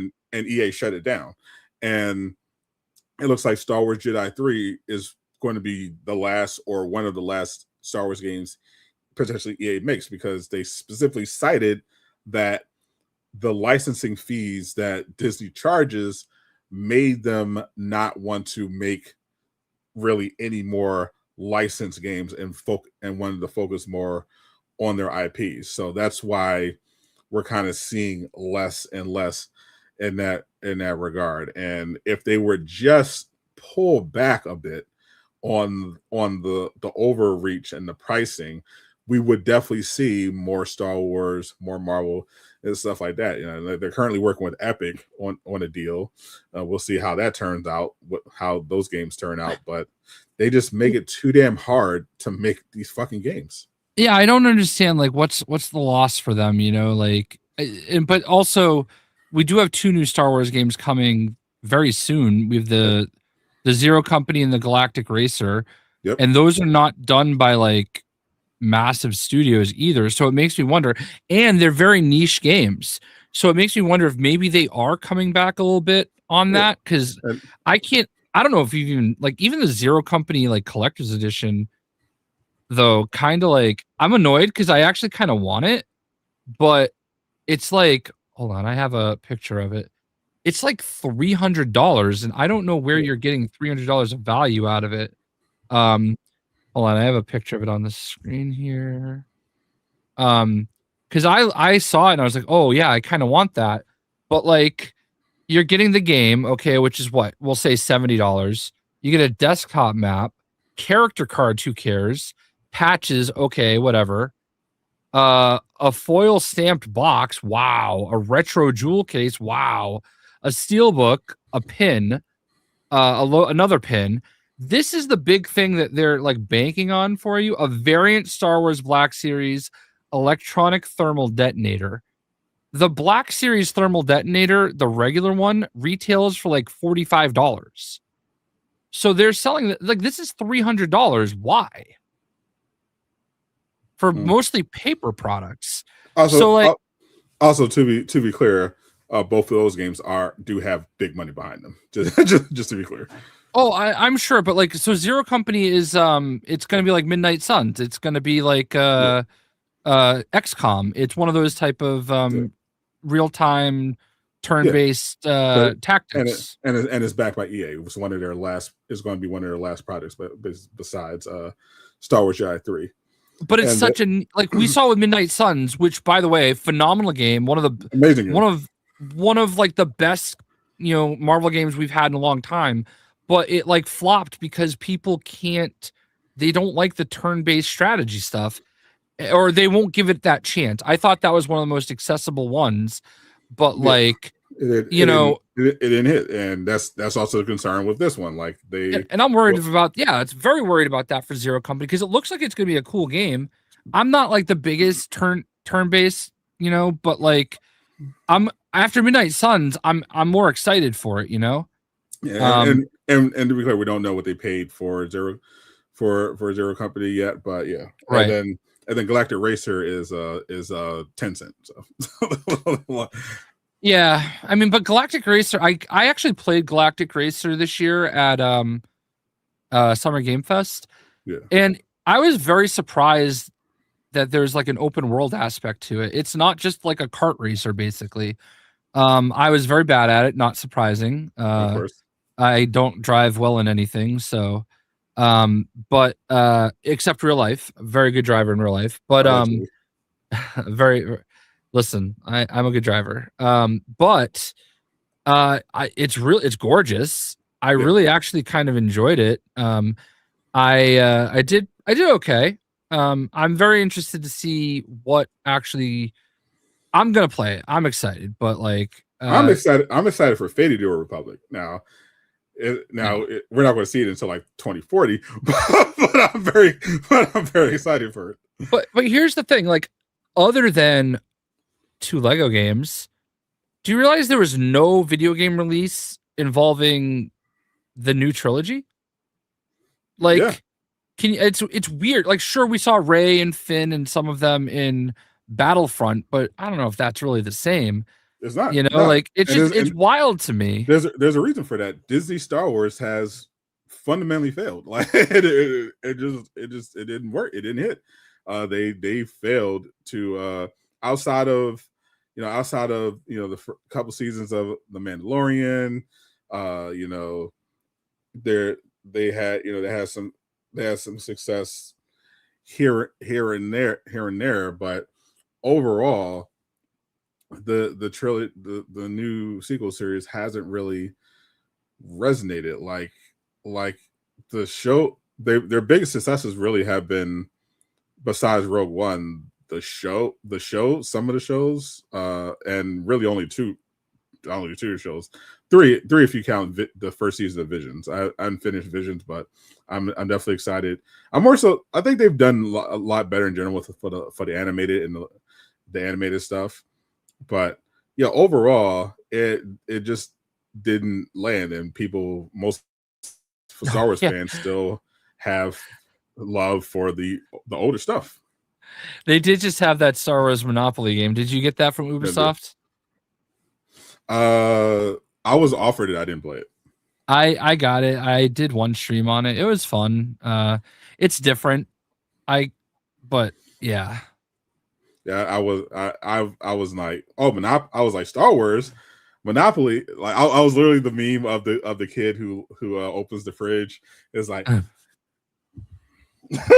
dude, it's why, but it's wild though because like they sent it out like a month before the game came out. So I like played it like the first time like so early, and I'm like, damn, I can't do anything with this for a while. This is yeah, crazy. yeah, shout. I think it's feeling like a Star Wars fans kind of in a situation like where DC is kind of right now when it comes to games. I mean, at least they have a couple interesting things coming out. Like DC fans were crashing out because they just revealed that new fighting game DCKO And it's for mobile. yeah, it looks mobile. Like it actually looks mobile. Yeah. It's not one of those games where it's like, oh yeah, it's mobile, but yeah, it just looks like a cool game. I did sign No, up it for looks like a the mobile game. I did sign up for the whatever they've got going Yeah, on, the like stress test yeah, or whatever. yeah. And I think it's fine. Like I think the problem is like I have no problem with these mobile games. Like they release them all the time. For all these companies, all these big IPs, they always release these smaller games. Those typically aren't an issue. I think the reason why DC fans reacted so strongly is because they were waiting for like something bigger to be announced. They're kind of still waiting for something bigger to be announced. And so far, I think the last two DC games that got announced were the DCKO, and I think the last one was literally the other Star Wars, the other DC mobile game, Dark Legion. like, like they haven't had. If you go back, what's the last DC game that even came out? Suicide Squad. Yeah, I literally only have one mobile game that I play on my Yeah, I phone right don't. now, and that's Pokemon Go. Yeah, I don't even play. Yeah, the CIA game, and I don't even play. I don't even play mobile games really anymore. And yeah, I could definitely see why DC fans felt a type of way because like it seems like Marvel, for say wherever you will, they always have some kind of game in the works. They always have something going on for that's on a larger scale. Whereas DC, all the DC game announcements we've gotten lately has either been the cancellation of a game, a game getting shut down, or the announcement of a mobile game, and it's up. But there are still stuff to look forward to. Like there are still genuinely interesting DC games in development. You have Injustice 3, you have the new Rocksteady Batman game, you have the new game from WB Games Montreal, we have the DCU game James Gunn was teasing. So there's some generally cool stuff they could announce. It's just, and I warned fans before, it's going to be a while. like they're kind of playing catch up because they had to do all this restructuring. I mean, For Gamescom is in like 3 weeks, and yeah, I doubt we're gonna get anything there. I haven't heard a sniff of anything I mean there, anytime recently. there could be something. Appreciate the five. Wolverine actually has the preview this week. Uh, I think the Well, embargo. I'm talking DC. Yeah, yeah. I was just reacted to the super chat. Oh, got you. DC. Yeah, the Wolverine preview embargo. Shout out to Caboose who got to go out to the studio and play the game there. But Yeah, Blitzringer did too. Yeah, they'll be allowed to talk about it on the 13th. And then in terms of Gamescom, I know Marvel Rivals already confirmed they're going to be there. Like physically, they're going to have their things set up so you can go there and play the game and chat with devs. I don't know if they're going to have an announcement there. They could. Interestingly, the Could Ultron, be the Ultron PVE mode ends around the time Gamescom is happening, which I thought could be interesting. And we know that the Infinity War mode happens in October during season 10, so that could be something. But in terms of DC, I could see them doing a Justice 3 at Gamescom. Maybe. I don't know that I would. I know I'm not going to Gamescom, so Yeah. I don't know if I would be part of that. I feel like I'm generally pulled in for some of the DC related stuff, and maybe even a little NetherRealm. I don't think that they're gonna do Injustice at Gamescom. I think isn't Lego Batman DC DLC around that time too? September 20th, but so that makes it made more sense for Lego Batman to get announced at Gamescom because they're in the UK. But like, I mean, we're gonna Injustice 3, we're gonna see the Game Awards if we're gonna see it this year, or they'll just do their own thing because like they did the Mortal Kombat reveal. Right. And tradition, like I only say this because like now my question there for you is that would they necessarily fly creators in if there was nothing to play. Yes. Well, I mean, the reveal I think that there's going to be something to play one way or another. But if there's but if there was specifically nothing to play, it was an announcement for something that's further down the line. No, I don't think they're ever going to announce things that further down the line. I think Injustice 3 is probably close. Okay. You know, because I feel like I know I had conversations. I overheard other people that are more interested in the fighting games than I am have conversations about Injustice 3 when I was at Suicide Squad. And that was 2023, like December 2023, I think, maybe 24. I don't remember. It's all a blur. But I know that they're probably pretty far into Injustice 3. So, you know, I look at like Mortal Kombat 11, they did the big reveal event out in LA. Right. I did something for Mortal Kombat 1. So I mean, like, there's a lot of things that they've done where they've pulled even me in, you know? So like, I feel like for Injustice, I'm hoping. I always feel like my last event that I went to is going to be the last one I get to do. Just because like that's just me trying to keep myself in line. But like I don't think we're going to see it at Gamescom. I think Gamescom is definitely big, but I don't think we're going to see anything Injustice related there. I think it makes more sense for them to do something in America and probably do their own thing. And to be fair, yeah, they have announced games that were further out without but DC specifically, but they were at like for example, Suicide Squad and Gotham Knights were announced at DC Fandom and were obviously released years later and had gameplay later on. So they could there's always that possibility, but yeah, it definitely feels like we're going to be waiting a bit, like because I feel like Injustice 3 is like kind of the only one that seems closer to being like there. Like I feel it feels like they could maybe announce the Rocksteady Batman project. But yeah, but I feel like they've just been burned so much that like if you don't need to announce it, there's no reason to announce it. You know what I mean? So like I feel like the cadence that we've seen. I don't know if you want to address that real quick. I appreciate you, Armani. Yep, I'm definitely excited for what then? Yeah, Wrath of Hydra is tricky. Like Venom is supposed to be 2027, but we'll see.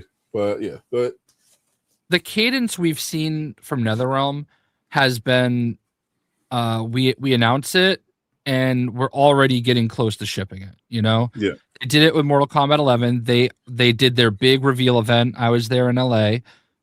They did this huge event. They had tons of people come in and like Ronda Rousey was there and I met who did I meet? I met Kofi Kingston and Xavier Woods there. I was around Cody Rhodes, but I didn't really talk to him.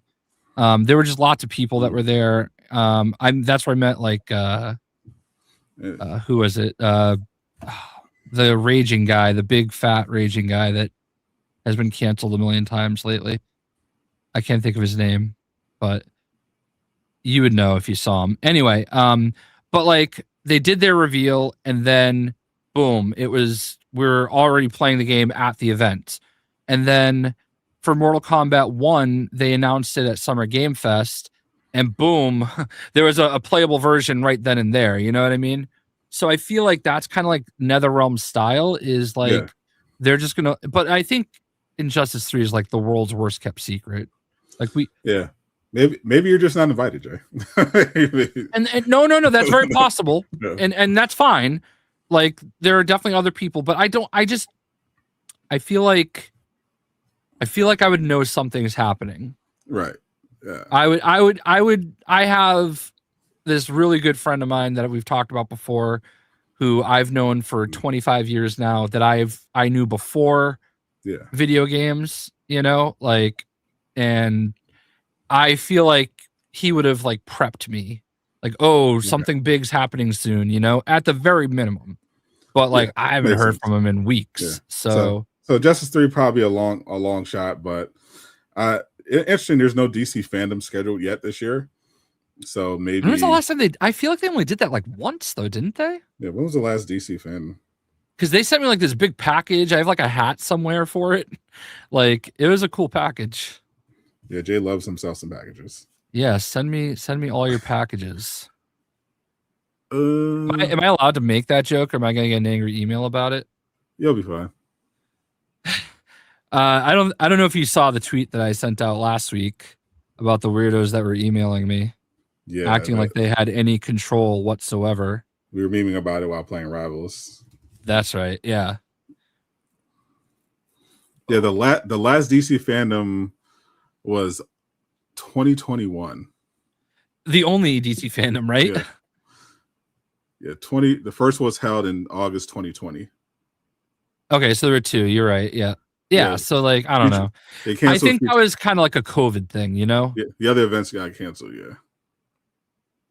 Yeah. So I don't know. Because they had some in-person stuff, but they had the virtual event. The virtual events were like pandemic related, and but so there's currently nothing scheduled here.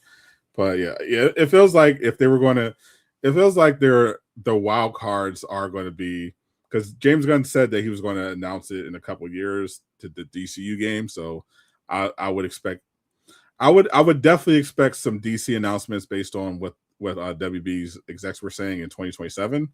But in terms of this year, I feel like the only likely ones to me is like Injustice 3, maybe as a wild card, whatever WB Games Montreal is working on, or Rocksteady. Those feel like the only tangible ones that have like a realistic chance of getting an announcement, I think, this year.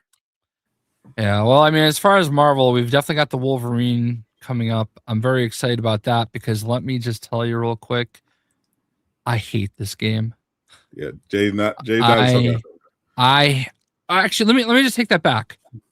The game is gorgeous, okay? The story mode is so cool. The way they did it is really cool, even if it's a little cheesy. The lobby, the avatars are, I want them to just take that out, give it to somebody else, and let them make a Lego Disney Infinity style game with that art style, those characters. Let us collect all these characters. Like, there's so many cool characters in the lobby. I don't remember the last time. I'm good enough at fighting games that I can get through the story mode and everything, which is all I'm really interested in. When I play Mortal Kombat, when I play Injustice, you're not watching me because of, oh, he's Sonic Fox or anything. Definitely not. You're watching because I'm showing you, this is how you unlock this. This is where you get this. This is what everything looks like. That's what I love about the NetherRealm games. Yeah. And even to an extent, Street Fighter. I was decent enough at Street Fighter. It just didn't interest me as much. Right. This game is made for sadists. Like, my Manny messaged me and he's like, "Hey, I know you're a little frustrated right now. Just wait until you go into the tutorials, and you have to do the tutorials for every character, and that's how you get one of the shaders for each character." Okay, so I'm like, all right, fine. Let me just go right into it and do Deadpool. And I got through the 17 like basic tutorial one pretty fine. Then I got into the combo. There's 10 combo tutorials. I got to the 6th one without offing myself. And then the 6th one, jump cancel and jumping are basically the same thing. And there's like 7 things in a row you have to do. And I just couldn't get from jump cancel to a double jump thing. And it is there is no chance that anybody is ever going to use this combo in an actual video game match. I'm There's sure she's no a lot. possibility. I'm sure she's a lot. But I would feel Manny agrees, and normally he's a get good guy, you know. And I know he's also said he's not as great at fighting games, but like I promise you, like these things are maddening, and it just made me give up on the game. Then I tried to do the story mode, Doctor Doom story mode. I made it through the Samurai Outlaws or Outriders. I made it through that one, and the only time I lost was against the champion. I lost the first round against the champion. Came back all three times I fought him. But here's the thing that I don't understand. Okay, listen. How does a company would rather they give you the option, okay, that you can just watch the story and play 0 matches. Yep. But they don't give you the option to just start it on easy and play through it on easy. You have to start on their default difficulty and lose a match in order to lower your difficulty. They make you lose a match. Like, why are you wasting my time? I already know I want to play on the lower difficulty. And then once you beat that match, they put you back at the default difficulty. Because they want you to get good, Jay. I don't want to get good. I'm fine being bad. I just want to experience the story. And I want to actually play the matches. I don't want to just watch the story. Why? Like, I will never for the life of me understand how any company would rather you not play their video game than just start off at the easier difficulty and play it the whole way that way. That is the dumbest thing I've ever heard in my life. Makes sense to me. Either watch it or get good. But like, how full of yourself do you have to be to do that? Like, and like to be fair, you're the only person I've seen complain about this. So it might be a situation where they didn't put where the standard difficulty isn't jayshokckblast difficulty. But like I won all the matches with the Samurai Outriders until I got to the champion. And when I got to the champion, I actually almost won the matches that I played, except the third one. The third one was very hard. And I almost barely beat it on the lower difficulty, but I was doing fine. And then I did the Doctor Doom team. And I don't know if it's just Doctor Doom is not my style, because like they make you basically play with Doctor Doom most of the time. But I lost every fucking match. And I could not understand it. Like, I know enough to know enough, but like, I could not understand how like on the other story mode I could get through all the first 8-9 matches before I started having trouble. But Doctor Doom is so hard. So like, I don't know, man. I'm not that's not my style. I don't understand the purpose. We were talking about how much it is to license a Marvel game. I understand that Arc Systems, like they do the Guilty Gear games, and those are, I'm sorry, Dragon Ball Fighters as well. Yeah, so they make the harder style fighting games, okay, and I understand that, but I don't understand why.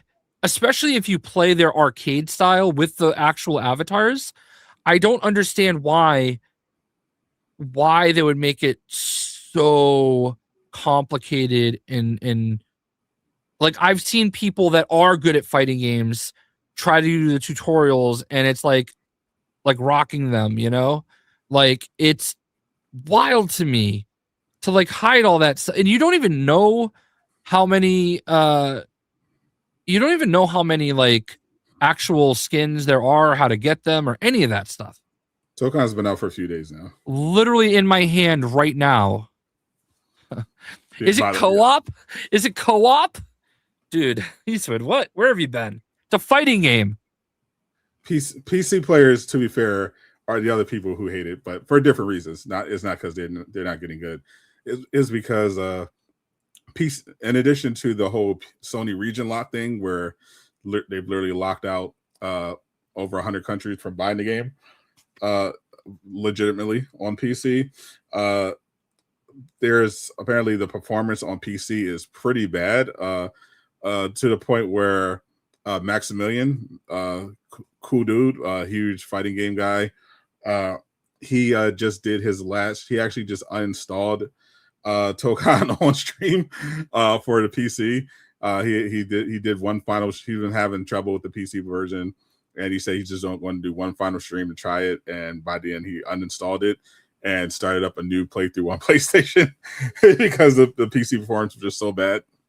I'm leaving this sealed. I'm very thankful that they sent me a code. Maybe when I like cool off, I'll go back and try to do the story modes again. I had a really like my video about the arc. What do you call it? The Marvel Tokon Fighting Soul lobby is amazing. Like that video did really well for me, like all things considered, you know?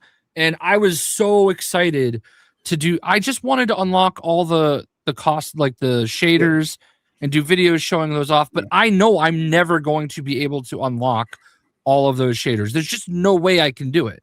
Like, I was actually curious because they said like the hardest thing so far was Carnage trying to do his combos. And I was like, I wanted to try it. I was surprised I didn't get a sent a code for Tokon because they have. It's not through PlayStation. It was through an actual creator program for Arc Systems. So that's how I got it. I somehow saw like sign up for it months ago. I didn't jump. I'm in all these creator programs, and I didn't think to go into Arc Systems. I usually get my PlayStation codes from PlayStation. But I don't usually get anything PlayStation related. That's why I was very surprised to get it. So like, I bought the game. I'm fine. I'm just gonna leave it sealed, mostly because this is probably the last time you're ever gonna see a blue case like this. So one of the last, but like apparently they don't balance until like a year in, which is I don't even like the balance. I don't even care about. Like, I just don't understand why you would want that experience. Like, I understand fighting game players are mostly masochists, and it's fine. Yes, they are. They love the pain. But if you look at the highest selling fighting games, it's the NetherRealm games. They sell the most, and they're accessible. Like, you can play those games. Like, it's the basic things about Tokon that drive me nuts is there's no like roster that you can go into and just look at the characters and their outfits. And the only way to look at their outfits and their shaders is to try to load into a game or to edit your avatar. And then when you're editing your avatar, it's not even the roster version of the character, like the fighting version of the character, just your little chibi guy. So as much as we made fun of Jay and say get good, he is right. Like the most popular fighting games tend to be games that are more accessible. Like the Naruto Ninja Storm games, for example, have sold tens of millions of copies worldwide, and it's because the games are good for sure, but they're easy to pick up. You know, they have especially the early ones. My favorite is Ninja Storm 2. They had a really fun and engaging story mode that's kind of like that also played kind of like an RPG. And the fighting was very fun, but easy to pick up. Like you didn't have to memorize like 30 different complex combo strings for each character. It was relatively the buttons and everything were relatively straightforward, and pretty much anyone, even a jayshokckblast, could pick it up and play and have a good time. I don't understand, like, so okay, what is the harm in having all of your story type stuff having an easier experience? Okay, I will never understand that, because if you're gonna play PvP and be bad, you're just gonna have a bad time anyway. Yeah. So like they have no control over that.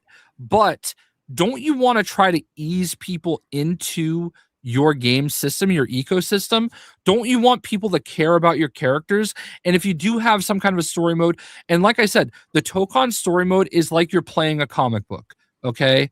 It's awesome. And I love it. And it's very long. Each story is very long. But like Actually, great. why Actually, a great callback. but like why wouldn't you want the cat to attract the casual player to come in and experience something that they're already a little scared of? Because there's a lot of people like, oh, I'm not good at fighting games. I don't like fighting games. But then you go through a Mortal Kombat story or an Injustice story, and you're like, oh, this is really cool. And I could just play it on very easy and just mash the buttons and be able to get through this whole thing. And as I'm doing that, wait, I'm getting a little bit better. I'm starting to understand it. And oh, now I can play it on easy. I can get through the NetherRealm games on medium very easily.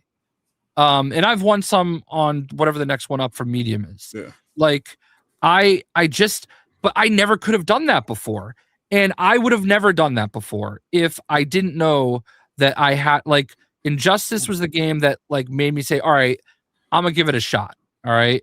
And it worked. And I went to MKX and then 11 and I'm not 1. I'm not a fighting game guy, but I like the challenge. Like if I enjoy the game, like for Street Fighter 6, I played a lot of Street Fighter 6, even though I didn't shout out to Capcom creative program. I never played any online matches. I don't even think I played through the story, but I enjoyed just hopping in and practicing against the CPU. And because I told myself I want to get a handle on it first. So I challenged myself to play on the hardest difficulty until I was able to beat the CPU consistently, and that was fun for me. I enjoy games where I could like get better and challenge. But I do understand the appeal of having the more casual modes be something that casual players can enjoy, and I think maybe this is just a case of them not calibrating this to the jayshokckblast tier of challenge, and I do think that's valid as much as I meme about it. I do think it's valid for the story, especially with how they have the option to just skip all the fighting entirely, and how much effort they put into the story. Just let me play it on easy to begin with. It does make sense. Good. It does make sense to have modes where it's more casual friendly, and you just like kind of let them have fun, not stress, and then you have the sweaty comp stuff for people who are into that sort of thing over here. And that's the thing, like the PvP aspect of a fighting game is never going to change by having the PvE stuff have an easier mode for the casual player. And if the casual player wants to buy the game and experience it that way only, then you got some money. But if you don't have an opportunity to do that, then you're not going to have some money. So what are we doing? But I don't know. I also do have to, knowing Jay's history though, I do have to question just how difficult this normal mode is, because I don't know if I've seen that complaint yet, and I know sometimes Jay is in touch with the community when it comes to something like relatively like when you quit the Dragon Ball Z game. I hate the gameplay style. Yeah, there was a common complaint that particular boss fight was too hard. Like the scaling was like weird there because the difficulty scaled up massively with that Great Saiyan 8 Vegeta boss fight. Now hearing that from Jay, and then when I tried it, I was like, I beat it on my second try. I was like, okay, so not hard, but definitely a noticeable difficulty spike, and it was like kind of out of whack with the rest of the game because none of the other bosses were that hard. And also considering that was my first experience with that style fighting game, because that is a very different style of fighting game, and Tokon is too. But like, here's the weird thing, like I don't know what was going on or why it was happening, but like there's an option to press L2 to switch characters. And I kept trying to do that with Doom because I don't like Doom.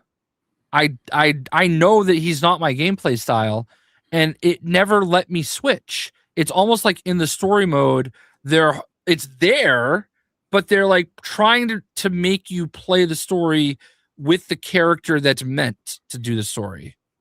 Yeah, it wasn't hard, but it was it was a big difficulty spike. But I do understand that it was other people also mentioned that it was a difficulty spike that was a little out of whack. So I understand. Like I didn't play the launch version obviously of Tokon, but I played around a little bit in the beta. So I haven't really experienced what Jay experienced yet, but I do agree in a broader sense, in a general sense, that they should have casual modes for casuals that and try to make it as inconvenient as possible. And it does logically not make sense for you to not be able to set the difficulty beforehand and just leave it at that. Especially because they give you the option to just not play the matches. Like Yeah.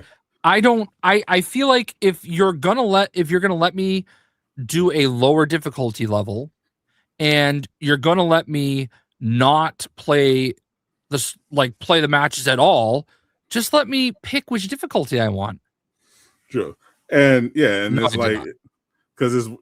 because in general, like I feel like most games it's like standard practice, almost all of them, to let you pick the difficulty beforehand. And the only ones that don't are the games that typically don't have difficulty at all. They just have Right. the game experience, and that's just what it is. And but for optional difficulty, yeah, it definitely feels weird to have it and then just not let you set it. That seems unnecessary. That kind of seems unnecessarily clunky, Especially when that arcade mode has an easy, medium, and hard difficulty, yeah, I feel and like gives you the option to play bots. I feel like there's something they're gonna patch. And Ira, that's fair. I don't like. I can tell you unequivocally that Doom is not my play style. I played Doom in the beta and I thought it was pretty fun. I'm not like a zoner. I don't do a lot of range stuff. I do both. I can do either. And Deadpool seems like he's a little tough too, but like I was doing really well with like Ghost Rider, which I feel like I've heard might be one of the easier characters to play. Makes But sense. like I was doing pretty well with Ghost Rider because you have to play a lot of Ghost Rider in the story mode. And every time I could, I tried to switch to Deadpool, and it really only let me call him in. Like there are certain matches where okay, this is the Deadpool match, so you play as Deadpool as the lead character.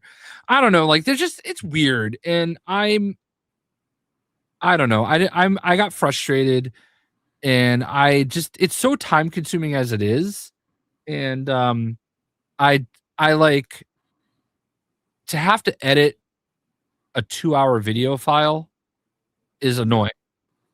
So I just was like, you know what? I'm not like even getting a lot of views on this hour and a half for the first story video I uploaded. I probably was one of the first people to put up the Samurai Outriders, and nobody wants to watch the whole story mode like that. So I don't know. It's just it's a weird game for me that I don't know how. If I can't get all the outfits and different colors and everything, I don't know how to like make videos that are worth it to anybody that anybody's going to want to watch. So it's like, why invest all this time into it If you're actually good at the combos, yeah, you could actually have some. That's the thing. Like I was getting the repetition down. Like it's not like you're fighting anybody. You're just doing the combo, but it's like the button presses are so weird. And like, I swear to God, if you saw the one that I got like stuck on, you would like never. You would agree with me that like there's no scenario that you're gonna like knock somebody up, then knock them down into a crouch, and then jump cancel, but also jump. And like it's. I think I literally saw that in the tournament Maximilian was playing in. maybe, but like I just these are these are moves for like top 1% players, and like you're trying just to get an outfit or like a shader for the character. You're expecting people of every ability to be able to get through these. And from what I Yeah, understand, there's 3 sets of things you have to get yeah, through for one shader, yeah. and apparently the third one is actually implementing them in a match, like against the computer, but like you have to hit them in a certain like time frame, and Yeah, like I saw Max trying to do some of the challenges in between tournament matches, and the ones he got up to were definitely were were like, oh wow, that looks kind of insane. and he's one of the best players in the world. Like I don't think he's like necessarily pro level, but I'll He's bet really he's extremely good. He's extremely exactly. good, If and he entered Evo, he could definitely make a good run. You know what I mean? Like he was definitely having some trouble, so like but he was enjoying himself. That was the difference. but right, but also that's a natural game for him. Yeah, And it's not a natural game for me, no matter what my experience with, like no matter if I've played Mortal Kombat games or whatever. So like that's something that he like that's his specialty, you know? So like to know that even he's having a hard time with some of these, how am I ever supposed to get through it when all I want is the shader? You know what I mean? yeah. Like I don't know. It's and that's what frustrated me. And like I swear to God, I spent over an hour. I wasn't recording. I was just trying to get through just the Deadpool tutorial, which I heard is possibly one of the more complicated ones. I heard like Captain America's is pretty easy. But like I I I was over an hour and I only got halfway through the tutorial, and like I'm gonna do that for all 20, possibly 2 characters, because you do unlock a secret character, and there might even be a second secret character. Um, Nothing exciting, but I don't know, man. I just it's frustrating because like it's Marvel, so I want to love it, and I want to, Sure. and I love the art style. I love the avatars, but like I can't get all the things that I want, you know? Mm. Well, hopefully they do a balance patch for the casuals, and obviously the priority should be fixing the PC port as well. Yeah, no, But for sure. But like I feel like I'm the exact person that they want on their side promoting this game, because if I can get behind it and I can like uh, find my own way to appreciate the way I did for Mortal Kombat, the way I did for Injustice, where I'm not like this hardcore PvP player that you're going to watch for that, but I found all these other ways to get people interested in the game.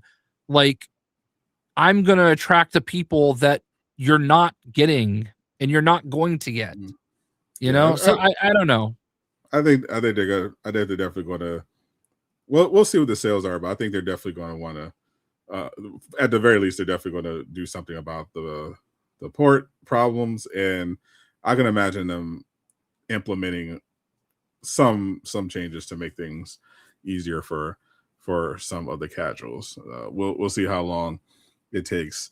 In the meantime, are you excited to watch GTA 6 on Netflix? I don't understand why people are so upset about that. I Uh understand. I understand. Like thinking about it and hearing different takes. I and some of the other takes. I understand that it's on the surface. It does just looking at it like, oh, it's just going to be on Netflix and then it'll be on YouTube later. I think the issue and is that you have to look at this in terms of the broader trends and history of gaming, like and what this could lead to, because it's definitely not good for the future of gaming. I will say that, and stuff like and some of the worst aspects of modern AAA gaming started with something that was considered, an outlier that well, it's just for this game. Oh, it's not that big a deal. Whether it's the horse armor or the introduction of VC, you know, all this stuff at the time people would dismiss as like, oh well, it's not that big a deal. It's only for this game. This game get away with it. And turns out, no, actually, it wasn't just this game. It was in fact a big deal. And it did spread to other games. And I think the idea of paywalling what is effectively an ad, because that's what this is. It's an extended look at a game. The purpose of all these trailers and extended looks and gameplay reveals is that it's an ad for your product. And the idea of locking an ad for your product,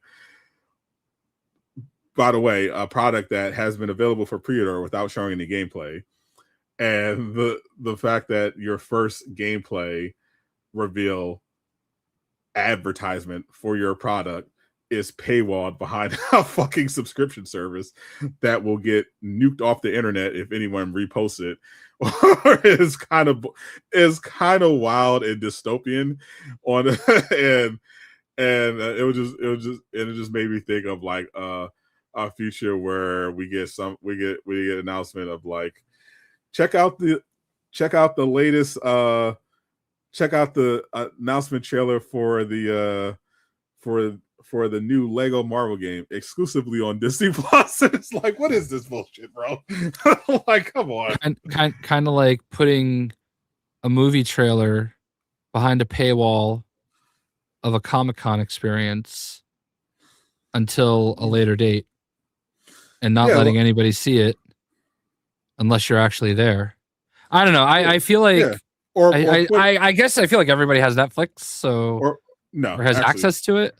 Actually, a lot of people don't, but I think I think it's the point I'm making is that the principle and the precedent it's setting like it's getting a little ridiculous. Like Rockstar does not need this much money.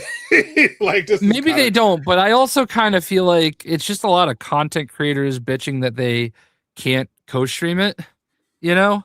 Like, oh, what about me? You know, like, why can't I understand. I understand. You're a content creator, Jay, and you should also be more care about this, because it's not just the issue of them paywalling. This is also something that needs to be said, especially as a content creator who relies on the ability to use video games footage to make your content. And Rockstar has been doing this for a while, and it's really bullshit that they do this. It's not just the fact that you're not going to be able to co-stream, react, even share a clip, even if you're not a content creator. You won't be able to share any aspect of this during that 6-hour embargo window. Rockstar regularly copyright claims or blocks any footage from their trailers, no matter what. Whether I think that's a different story. Yeah. That this is the same thing. They do this all the time. This is a consistent thing with Rockstar, and it would completely fuck over gaming content creators if other studios did this and made this the norm. Fortunately, they get away. They are, even though they're getting away with it, even though it's technically violating fair use, they have this extremely greedy mindset, and that's not just anti-consumer but also anti-creator. Appreciate it too, Adi. And this is like an extension of that. Like, it was already bad that they would not allow you to share your trailer. Like, Skill Up was even talking about that, the fact that he has to use still images whenever he talks about GTA 6 because he can't, or any Grand Theft Auto, because he can't use footage from their trailers even if they're like 10 years old. Like, it's fucking bullshit what they're doing. And I agree with that aspect. And then on top of that, now they're like, okay, we put this game up for pre-order after, by the way, paywalling the full version of the game behind the $100 version, where we put it up for pre-order. We're not going to have a physical disc. We're not going to show you gameplay first. And when we do show you gameplay, we're going to make you watch. We're going to make you have to have a Netflix subscription before you get it, before you get to see it, and otherwise you have to wait 6 hours. So it's not so in the short term. Yeah, it's not a big deal. Obviously, people are going to be finding ways to try to pirate it, and eventually they'll be able to watch it on YouTube. But this is just the step one. If this proves to be highly lucrative for Netflix, why? Who's to say that again? Other companies don't try to follow suit and start doing worse versions of what Rockstar just tried to do and is doing, and this just makes me think that the game industry is going down an even worse path, and Rockstar is pushing it. And I think more people, even if it doesn't personally affect you because you have a Netflix subscription, need to be more aware and conscious of how companies like Rockstar have made the gaming industry worse by doing these kind of greed-based these kind of greed motivated practices that people dismissed as not that big of a deal, only for it to later become a huge fucking deal that made the industry worse overall. That's all I'm saying. Even if you can easily watch on Netflix, I think this is more so important to look at what Rockstar overall has been doing, especially during this GTA 6 run, and historically what stuff like this has done, and what this could mean for the future. Newsflash: the entire game is paywalled behind buying it. Yes. Specifically the $100 version. If you get the $80 version, fuck you, you're broke.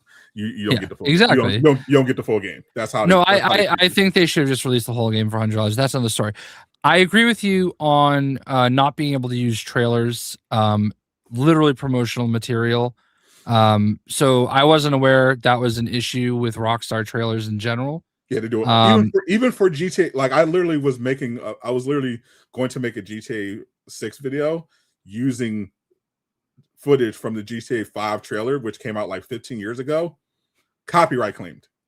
So that I'm 100% behind, because like I deal with it. That's why I don't do a lot of reaction videos, because I swear to God, every single time I do one, it gets copyright claim, which makes no sense because it is exactly that promotional material.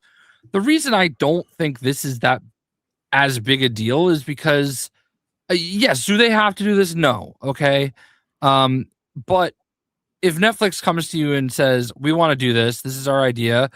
I actually don't know who came to who, but like, if somebody's going to pay you money to do this for a 6-hour early access to a trailer, like, I don't know. I feel like it's irresponsible. And I think the problem is that they do make money hand over fist, and you do that until you don't, like, I don't think anybody ever thought a bunch of games would ever get to a point where they were, or like, I don't think maybe people did think Bungie would fail eventually, but like, yeah, because they failed in the beginning, like that was sure, but like there's just like, I feel like, so if Bungie is just I don't think there's any remotely excuse for this in terms of a poverty angle. Like Rockstar is in no way, shape, or form. Oh no, sure, for sure. But like, I don't know, if somebody says, "Hey, we want to give you this money to do this thing," I understand why.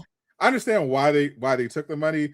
My issue is that Rockstar has a very steady pattern of anti-consumer behavior, despite the fact they're making more money than literally everybody.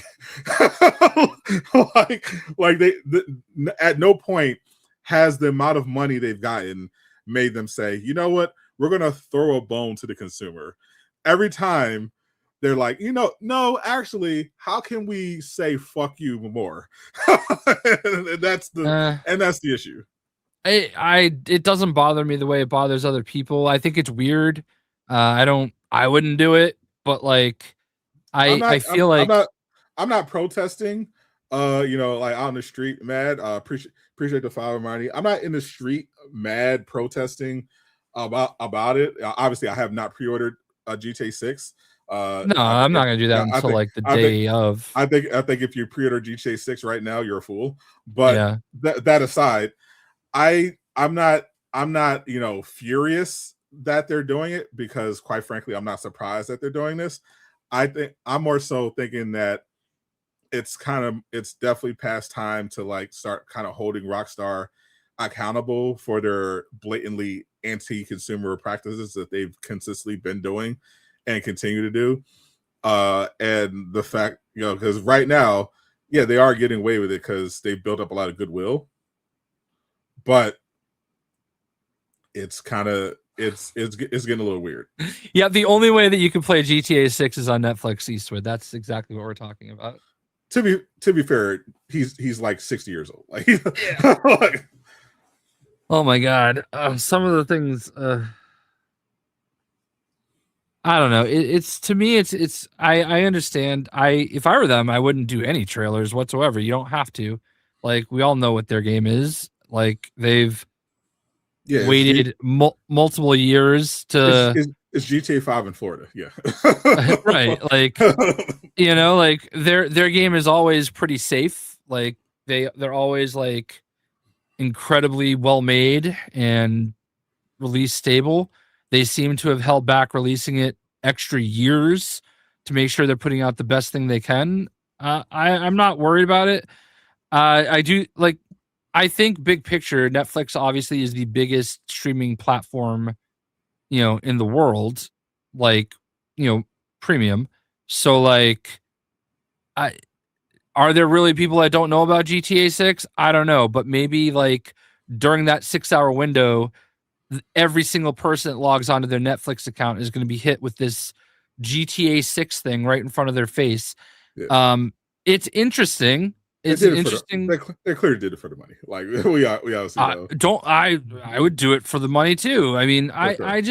I do feel like I saw a lot of creators just kind of feeling butthurt that they can't do it. They have to wait 6 hours to like do the reaction, which apparently the bigger issue is probably going to get copyright claimed anyway. Yeah, that's what I was telling. That's what I was telling Witty. Shout out to Joseph Witty. I'm Yeah. like, even if yeah, during the embargo, if you try to upload anything from the Netflix, they will send their robots to take this stuff down. Yeah. Obviously, people are still going to be pirating. They're going to still try to upload stuff, from burners and whatever have you, and doing stuff behind paywalls. I'm sure there's going to be plenty of Patreon streams and Kick streams will probably be popping off with people showing off the GTA 6 reveal. So people are going to see it, find a way to see it, even if they don't have a Netflix subscription.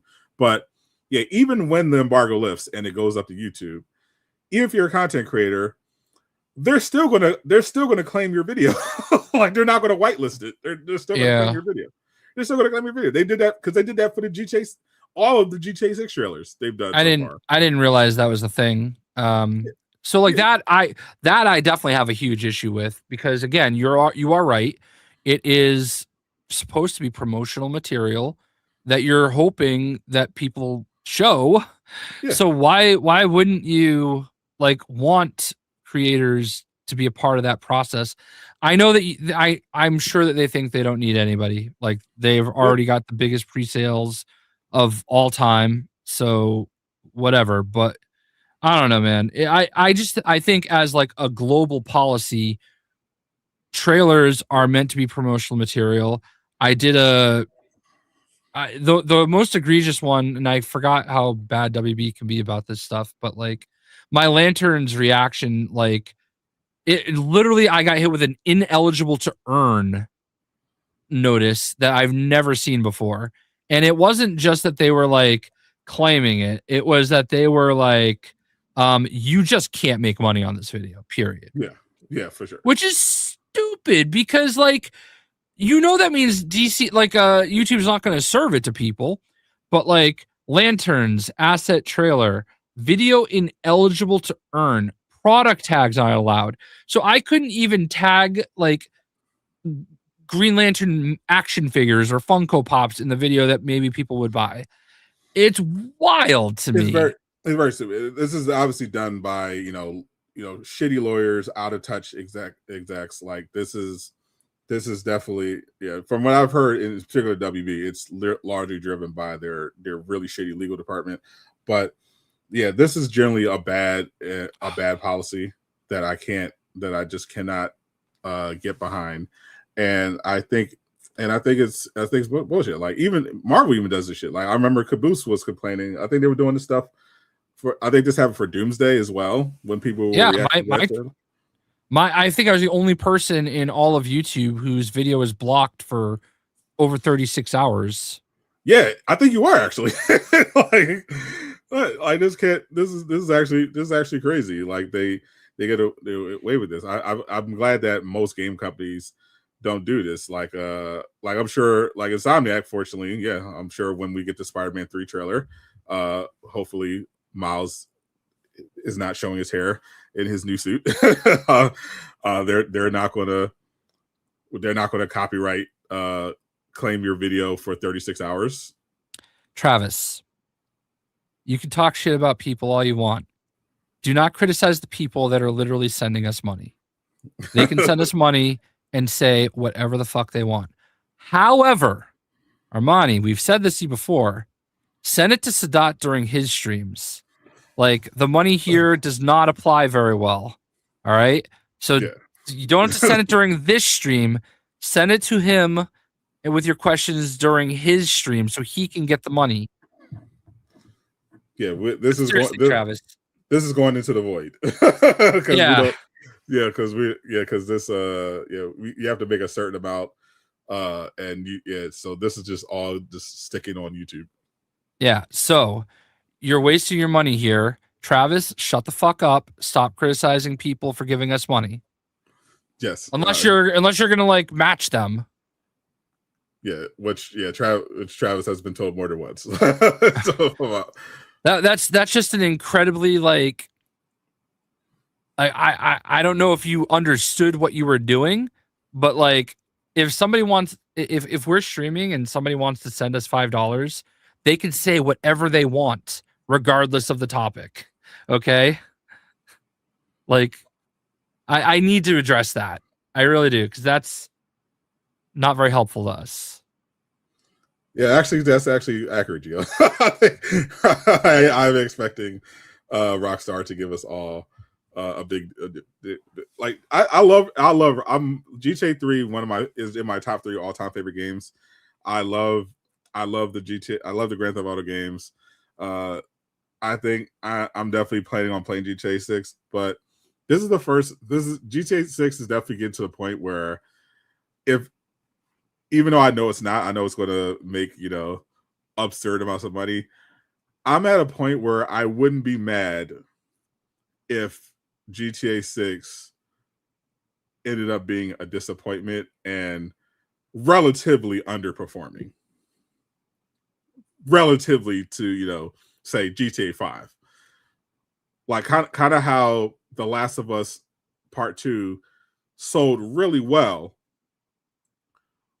but not as much as Last of Us Part 1.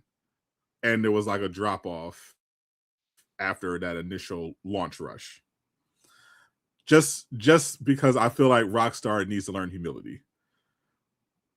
Like I think they've gotten too big. I think they got when you get so big that you think that the concept of goodwill doesn't matter anymore, and that you can just do whatever you want to your customers because they're not, that you think you can just get away with it. I think that's a problem, and they need to be humbled.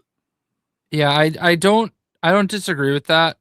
But I don't know how that I don't appreciate the way that they like kind of go about that, but like at the same time, do you think that I mean GTA 6 would have to be just a colossal clusterfuck, and I just don't see that happening. Like it would legitimately, like I feel like there's a chance that would have happened if they had gone with the original release date.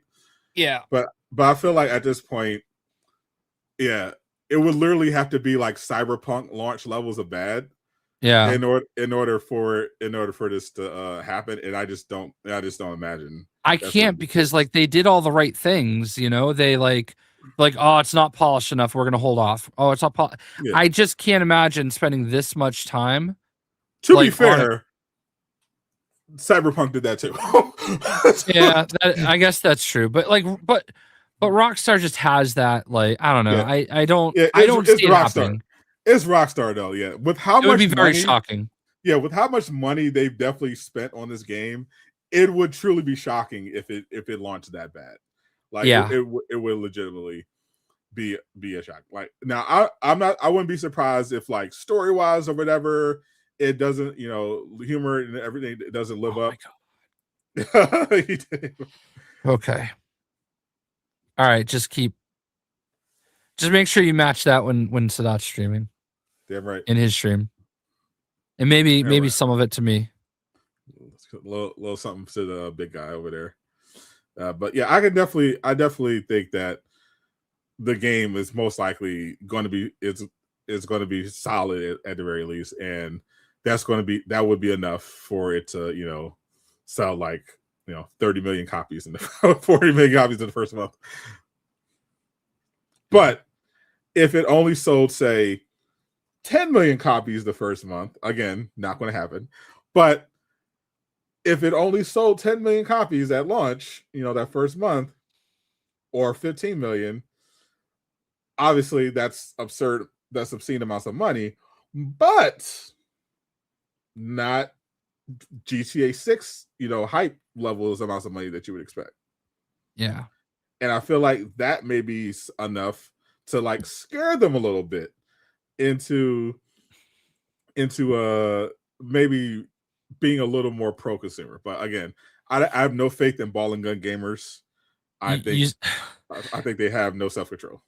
You say this now, but like we know that like this is going to get re-released on PS6, PS7, and PS8 before we get GTA 7. Oh man, GTA 7 is coming out in like 2060. Yeah, I don't know if we'll be alive for it, to be honest with you. Yeah, there. Statistically speaking. I mean, the world might literally not be alive for it. Like, yeah. Humanity might be cooked by the time they get around to that, because they're gonna, once GTA 6 Online comes out, oh my god, they're gonna milk the fuck out of that. Yeah, and GTA is gonna make more money than all 6 of those Ubisoft games combined. Yeah, like probably literally, 10 times over. Literally, like in the first month. Yeah. Literally, I think potentially they might have made more just on pre-orders than a lot of some of Ubisoft games. They've probably made more in pre-orders right now than every other game that's come out this year combined. Not every game, but they've definitely, because there definitely been some big games this year, but they definitely made more. I will say, if we're just going Ubisoft, they definitely made more than Outlaws and the Prince of Persia combined, and Mirage, for sure, on pre-orders. I think the Rockstar reported. I gotta see the numbers. I think Rockstar reportedly made $1.2 to $1.4 billion during the period where the pre-orders went live. Yeah. So, yeah, that's a lot of money. Indeed. So, but again, ball and gun gamers, no integrity. But we'll see. We'll look forward to it. Next week we got. I think D22 is actually next week, and 16th. Yeah, and then so we have D23 next. We have D22 next week. We've got the Wolverine hands-on preview, and what's going on in Jay's house? Do you hear a ghost? Is there something strange in the neighborhood? I don't know. I feel like something just crashed upstairs. Oh, could be a dog doing something. No, but Wilson just flipped a pillow off the couch because of it, so something happened. Maybe it's haunted. I might need to go check on this. So I apologize. Do we have anything else right now? I was just going through my wrap up before. I gotcha. That's what I thought. Yeah. So D23 next week. Marvel's Wolverine hands-on preview. The Marvel Rivals Gooner special. All happening next week. So be on the lookout for content involving all of that. Hopefully nothing too crazy happens in the news. We appreciate you all hanging out and supporting the channel. Hopefully Jay's house is not haunted and everything is okay up there. I'm Seth the Gamer. I am not Casual Avenger. But we appreciate you stopping by, Casual. I hope you enjoyed your deep dish. Zip it up and zip it out. Peace, my nation.